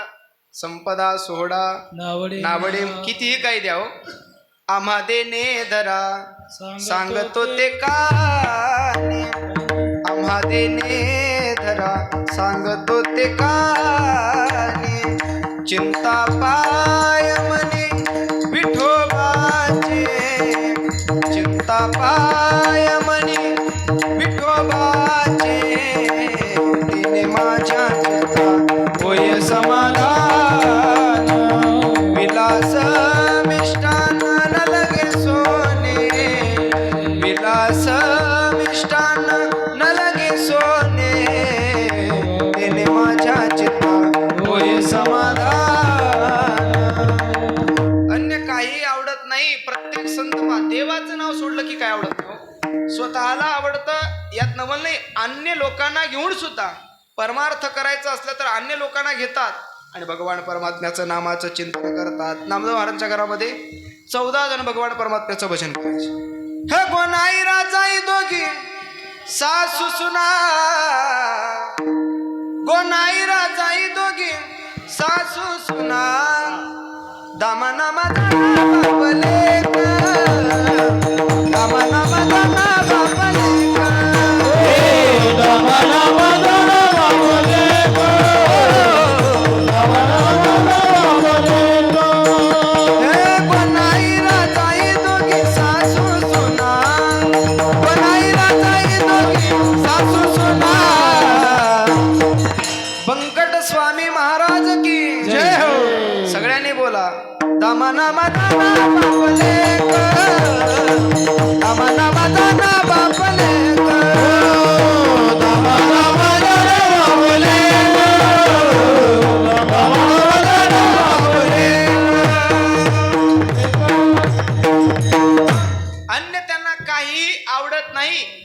देवाचं नाव आवडतं, देव सोडून काही आवडत नाही. अगदी खरा प्रसंग सांगतो माऊली. आपल्या पत्रिकेमध्ये फोटो आहे की नाही मला माहित नाही. सद्गुरू जोग महाराज, सद्गुरू जोग महाराज, बंकट स्वामी महाराजांचे गुरु सद्गुरू जोग महाराज मुंबई प्रांतामध्ये कीर्तनाला गेले. कीर्तन झालं, एक श्रीमंत व्यक्ती पुढे आला आणि तो श्रीमंत व्यक्ती पुढे आल्यानंतर त्यानं महाराजाला सांगितलं, म्हणे महाराज तुमचं कीर्तन मला फार आवडलं, तुमचं कीर्तन मला अगदी हृदयाला भावलं, म्हणून मी तुम्हाला 1,00,000 रुपये देणार आहे. ते लोक आमच्या कीर्तनात काय नाही मग का माहिती, आमच्या कीर्तनात. सद्गुरू जोग महाराज म्हटले तुझे 1,00,000 रुपये मला नको आहे. महाराज म्हटले तुझे 1,00,000 रुपये नको. महाराज पैसे घ्या, मला तुमचं कीर्तन आवडलं. महाराज म्हटले बाबा तुझे पैसे मला नको. महाराज पुन्हा विचार करा, पैसे घ्या. लाख रुपये तेव्हाचे लाख रुपये म्हणजे आताचे करोडो रुपये, कोट्यावधी रुपये, लाख रुपये. महाराज लाख रुपये घ्या. महाराज म्हटले बाबा मला नको. ऐका महाराज, 1,00,000 रुपये देणारा दुसरा कोणी भेटणार नाही. सद्गुरू जोग महाराज होते ते. महाराज म्हटले अरे 1,00,000 रुपये देणारा दुसरा कोणी भेटणार नाही. म्हणतो तू देत असलेले 1,00,000 रुपये नाकारणारा बुवा तुला दुसरा कोणी भेटणार नाही. संपदा सोहळा नावडे मनाला काही अन्य काही आवडत नाही, फक्त देवाचं नाव आवडतं. दुसरी आवड आहे साधूची संगती, संतांची संगती आवडे या जीवा. साधूची संगत जीवनामध्ये काय करते, काही लाभ आहे. संतांच्या संगतीतले काही लाभ आहे. पहिला लाभ आहे त्यांच्या सहज गोष्टी हृदयावर प्रभाव पाडतात. दुसरी गोष्ट आहे देवाला प्राप्त करण्याकरता जो भाव महत्वाचा आहे तो भाव त्यांच्या ठिकाणातून आपल्याला प्राप्त होतो. तिसरी महत्वाची गोष्ट आहे संतांच्या मार्गदर्शनाशिवाय देवाची प्राप्त होत नाही. विठ्ठल विठ्ठल.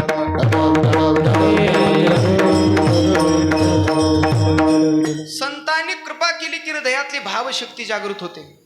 निळा मने वाढे भाव, निळा मने वाढे भाव, निळा मने वाढे भाव, निळा मने वाढे भाव, निळा मने वाढे भाव, निळा मने वाढे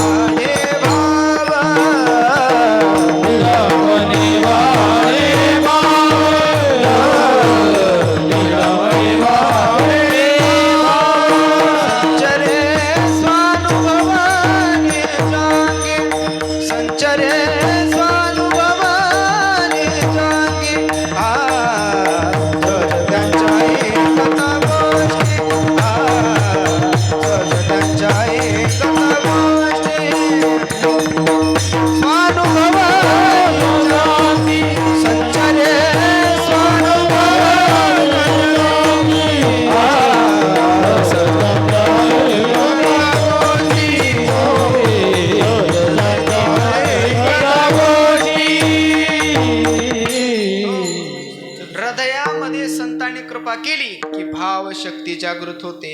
आणि भाव शक्ती जागृत झाली भावे विण भक्ती. भक्तीमध्ये 3 भूमिका असतात. पहिली भूमिका असते भक्तीचा प्रारंभ, दुसरी भूमिका असते भक्तीतली प्रतीक्षा आणि तिसरी भूमिका असते भक्तीतली प्राप्ती.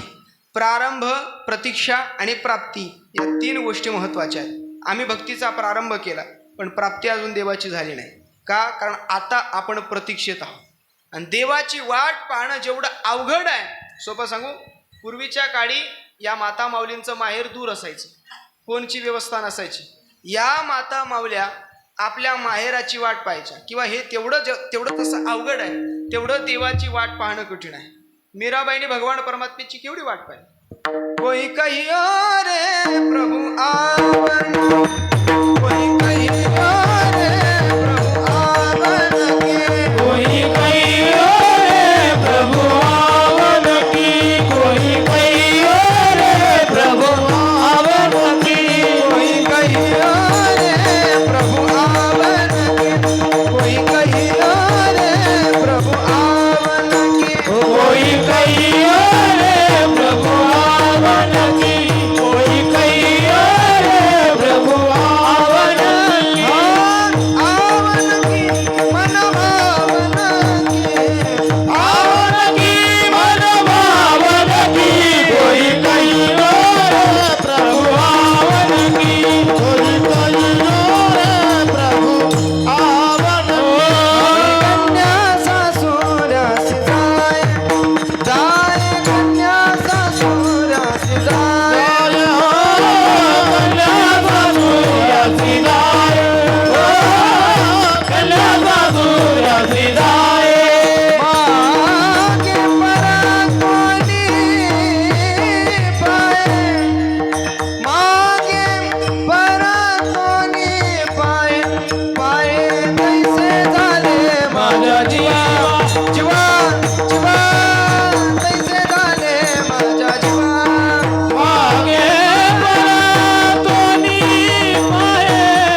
पाहे माहेराची वाट, तशी वाट पाहावी लागते न मग देवाची प्राप्ती होते. आणि देवाची प्राप्ती झाली तर काय होतं?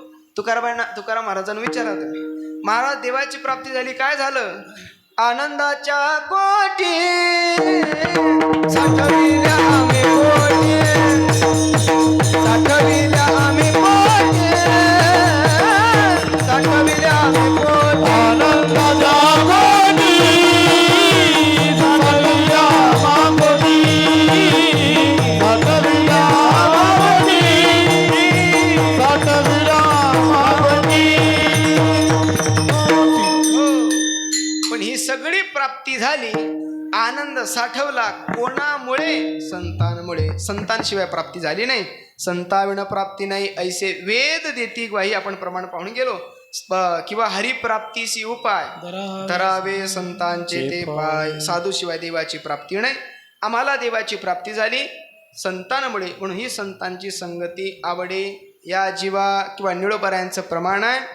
हरिभक्त माझे जीवलग सांगाती, सांभाळोणी नेती परलोका, वचनेची त्यांच्या होय महालाभ, करी पद्मनाभ कृपादृष्टी. देव कृपा करतो साधू संतांमुळे, म्हणून संतांची संगती आवडे या जीवा. अनेक केशवा तुझे नको, अन्य काय काय नको, संपत्ती नको, सोहळा नको, संपदा नको, पैसा नको, धन नको, दुसरं काहीही नको, फक्त संतांची संगती आवडे या जीवा. संतांची संगती पाहिजे. अजून दुसरी आशा काय आहे? अभंगाच्या दुसऱ्या चरणात. वाया बाबारी होणे दिमाना, वाया बाबारी होणे दिमाना, वाया बाबारी होणे दिमाना, वाया बाबारी होणे दिमाना, वाया बाबारी होणे दिमाना, वाया बाबारी होणे दिमाना, वाया बाबारी होणे दिमाना, वाया बाबारी होणे दिमाना. राखावला तुमचे तुम्ही, राखावला तुमचे तुम्ही, राखावला तुमचे तुम्ही, तुमचे तुम्ही.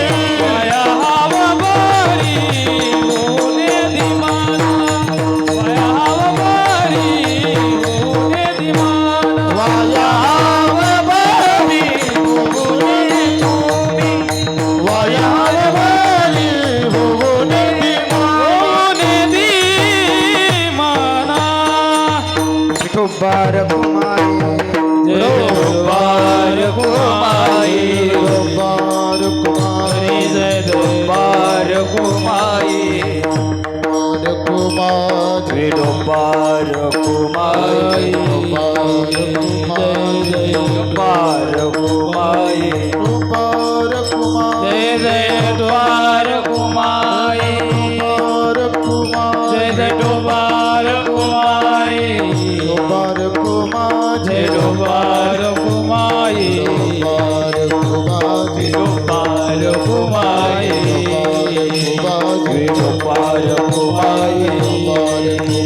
दोबार कुमाई, दोबार कुमाई, दोबार कुमाई, दोबार कुमाई, दोबार कुमाई.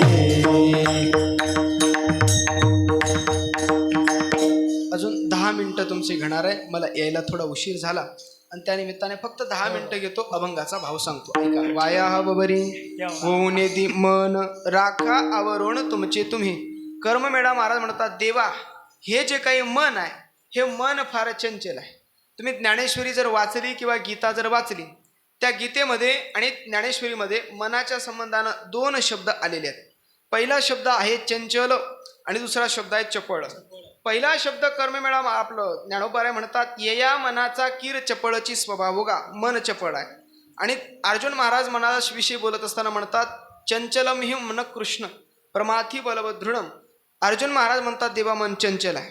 आणि तुकाराम महाराजांचं स्वतंत्र मत आहे, मन चंचल चपळ किंवा बहुत चंचल चपळ, जाता येता न लगे वेळ. मन चपळही आहे आणि मन चंचलही आहे.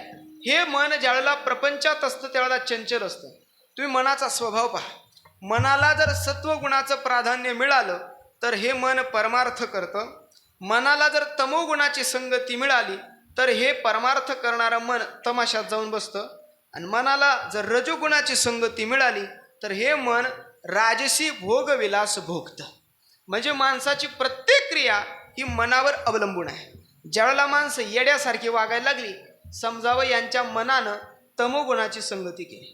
आणि जी येड्यासारखी माणसं वागतात, तुकाराम महाराजांनी त्यांचं स्वतंत्र वर्णन नाटाच्या भंगामध्ये केलेलं आहे. महाराज स्वतःच्या अर्थाने बोलत असताना त्या जीवाला अनुलक्षून बोलतात. देवा मी चांडाळ चांडाळ म्हणता लागत आहे वेळ, नसे पाहता भूमंडळ ऐसा अमंगळ खळ दुसरा.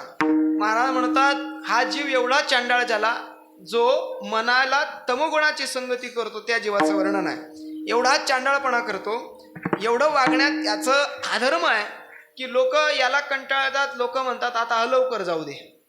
एखादा व्यक्ती गेला, तो जर समाजाला त्रास देणारा असेल तर लोक तो मेल्यानंतर आनंदोत्सव साजरा करतात. विठ्ठल विठ्ठल.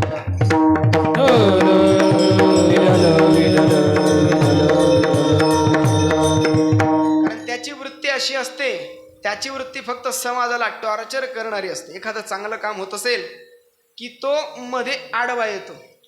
अनेकांच्या घाती मानिता संतोष, अनेकांच्या घाती मानिता संतोष, अनेकांच्या घाती मानिता संतोष, अनेकांच्या घाती मानिता संतोष.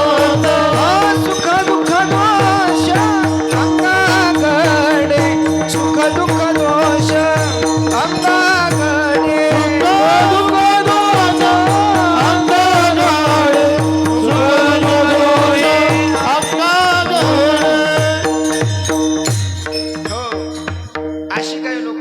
एखाद्याचं वाईट व्हावं अशी चिंतन करणारे काही लोक असतात. अनेकांच्या घाते मानिता संतोष. पण तुकाराम महाराज म्हणतात सुख दुःख दोष अंगाघडे, ते दोघं समान अधपतनाला जातात. आणि अशी चांडाळ माणसं समाजाला फार त्रास देणारी असतात. आपल्याकडे कोरोनाचा काल आला. त्या कोरोनाच्या कालावधीमध्ये बरेच लोकांचा खरा चेहरा समोर आला. बऱ्याच म्हणजे एरवी लोकांना सगळं पॉझिटिव्ह हवं असायचं, पण कोरोनामध्ये सगळं निगेटिव्ह हवं असायचं. त्या कोरोनामध्ये एकाला कोरोना झाला, डॉक्टरकडे चेकिंगला गेला.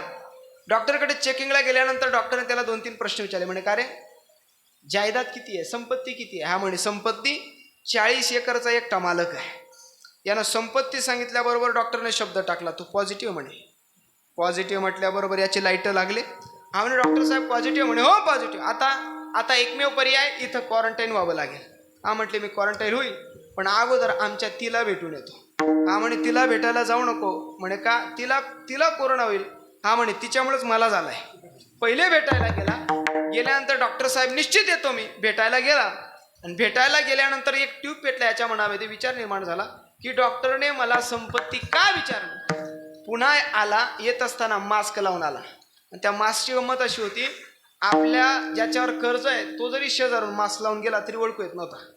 यानं मास्क लावला, डॉक्टरकडे आला. डॉक्टरने काय याला ओळखलं नाही. डॉक्टरनं सांगितलं काय होत आहे. हा म्हणे काही नाही, थोडाफार दम लागतो. डॉक्टरने त्याला चेकिंग केलं. डॉक्टरने त्याला पुन्हा तो प्रश्न विचारला. म्हणे जमीन किती आहे, संपत्ती किती आहे? म्हणे काय जमिनीचं विचारता, राहायला घर नाही मला, इकडे तिकडे वाऱ्यावर फिरत असतो, झोपडं नाही, पैसा नाही, संपत्ती नाही, कपडे नाही, काहीच नाही. डॉक्टर साहेब म्हणे काहीच नाही, तू निगेटिव्ह आहे, तू घरी जा. यानं मास्क काढला, डॉक्टरच्या कानाखाली लावली. दुसऱ्या दिवशी डॉक्टर कीर्तनात हजर. विठ्ठल. माणसं आधमसारखी वागू लागली, चांडाळासारखा वागू लागली. म्हणून पण ही वागणं केव्हा निर्माण झालं? ज्या वेळेला मनाला सत्वगुणाची तमोगुणाचं सहाय्य मिळालं त्यावेळेला हे मन चंचल झालं आणि हे मन चांडाळपणा करू लागलं. पण या मनाला ज्या वेळेला सत्वगुण सोबत येतो, संगत येतो, त्यावेळेला हे मन परमार्थ करू लागतं. आणि परमार्थ करत असणारे हे मन किती परमार्थ करतं, त्या परमार्थातून असा भव्य दिव्य उत्सव निर्माण होतो. विठ्ठल विठ्ठल. महाराज म्हटले या मनाचा संपूर्ण तुझ्यावर अवलंबून आहे, कारण हे मन तुझ्यापासून निर्माण आहे आणि या मनाची स्थिरता तुझ्या ठिकाणी आहे. आता कोठे धावे मन तुझे चरण देखले भाग गेला शील गेला. हो, या मनाची स्थिरता देवा तुझ्या चरण कमलावर आहे. म्हणून वाया हावभरी म्हणजे चंचल होऊन येदी मन राखा आवरून तुमचे तुम्ही. पहिली मागणी संतांची संगती, दुसरी मागणी मनाची स्थिरता.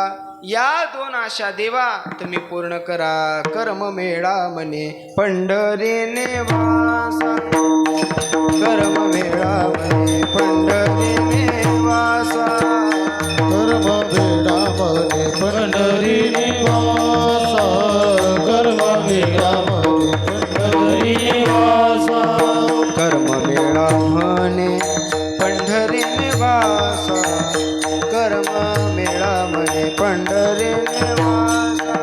कर्म वेडा मने पंढरी निवासा, कर्म वेडा मने पंढरी निवासा, कर्म मेळा म्हणे पंढरी निवासा, कर्म मेळा म्हणे पंढरी निवासा.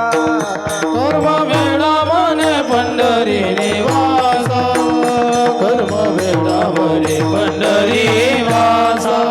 पुरवावी आशा याची माझे, पुरवावी आशा याची माझे, वाया बबरी होऊन दिवाना, वाया बबरी होऊन दिवाना. पुरवावी आशा हिची माझी, पुरवावी आशा हिच माझी, वाया बरी होऊन दिवाना, वाया बरी होऊन दिवाना.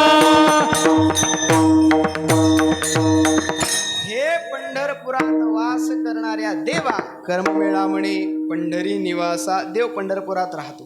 आता इथे पंढरी शब्दाचा अर्थ सांगून जातो. पंढरी पंढरी म्हणता पापाची भोरी. तुम्हाला जर पाप घालवायचं असेल तर फक्त 2 वेळेला पंढरी पंढरी म्हणा. पंढरी पंढरी म्हणता पापाची भोरी. देव पंढरपुरात राहतो. हे देवाचं सांकेतिक वर्णन आहे. हे जंबू या दीपा माझी एका पंढरपूर गाव, जमूया दीपा माझी एका पंढरपूर गाव. सर्वांनी माता माऊली सर्वांनी टाळी वाजवा, प्रेमाने टाळी वाजवा. झालं आता कीर्तन संपत आलं. प्रेमाने अगदी प्रेमाने टाळी वाजवा. उद्या काल्याचा प्रसाद प्राप्त होणार आहे. आज भजनाचा आनंद प्राप्त करून घ्या. हे जंबूया दीपा माझी एका पंढरपूर गाव, जमूया दीपा माझी एका पंढरपूर गाव. हे धर्माचे नगर ते विठोबा तीर्थाचे नाव, ओ धर्माचे नगर देवा विठू पाटील त्याचे नाव. धर्माचे नगर देखा विठोबा तीर्थाचे नाव, ओ धर्माचे नगर देखा विठू पाटील त्याचे नाव. चला जाऊ दया खाया काही भोजन मागाया, चला जाऊ तया टाया काही भोजन मागाया. चला जाऊ दया खाया काही भोजन चला जाऊ तया टाया काही भोजन मागाया. सब मिलके गाइए. हे विठोबाचा धर्म जागो, त्याचे चरणी लक्ष लागो, धर्माचा धर्म लागो, त्याच्या चरणी रच लागो. धर्माचा धर्म लागो, त्याच्या चरणी रच लागो. कर्ममेळा म्हणे पंढरी निवासा. जंबू नावाचं द्वीप आहे, त्याच्यामध्ये पंढरपूर नावाचं गाव आहे आणि त्या पंढरपूर गावामध्ये हा देव राहतो. म्हणून पंढरी निवासा. काय करा देवा? पुरवावी आशा हेची म्हणजे कोणती? पहिली संतांची संगती, दुसरं मनाची स्थिरता, हेची आशा पुरवावी. ज्ञानेश्वर माऊली ज्ञानराज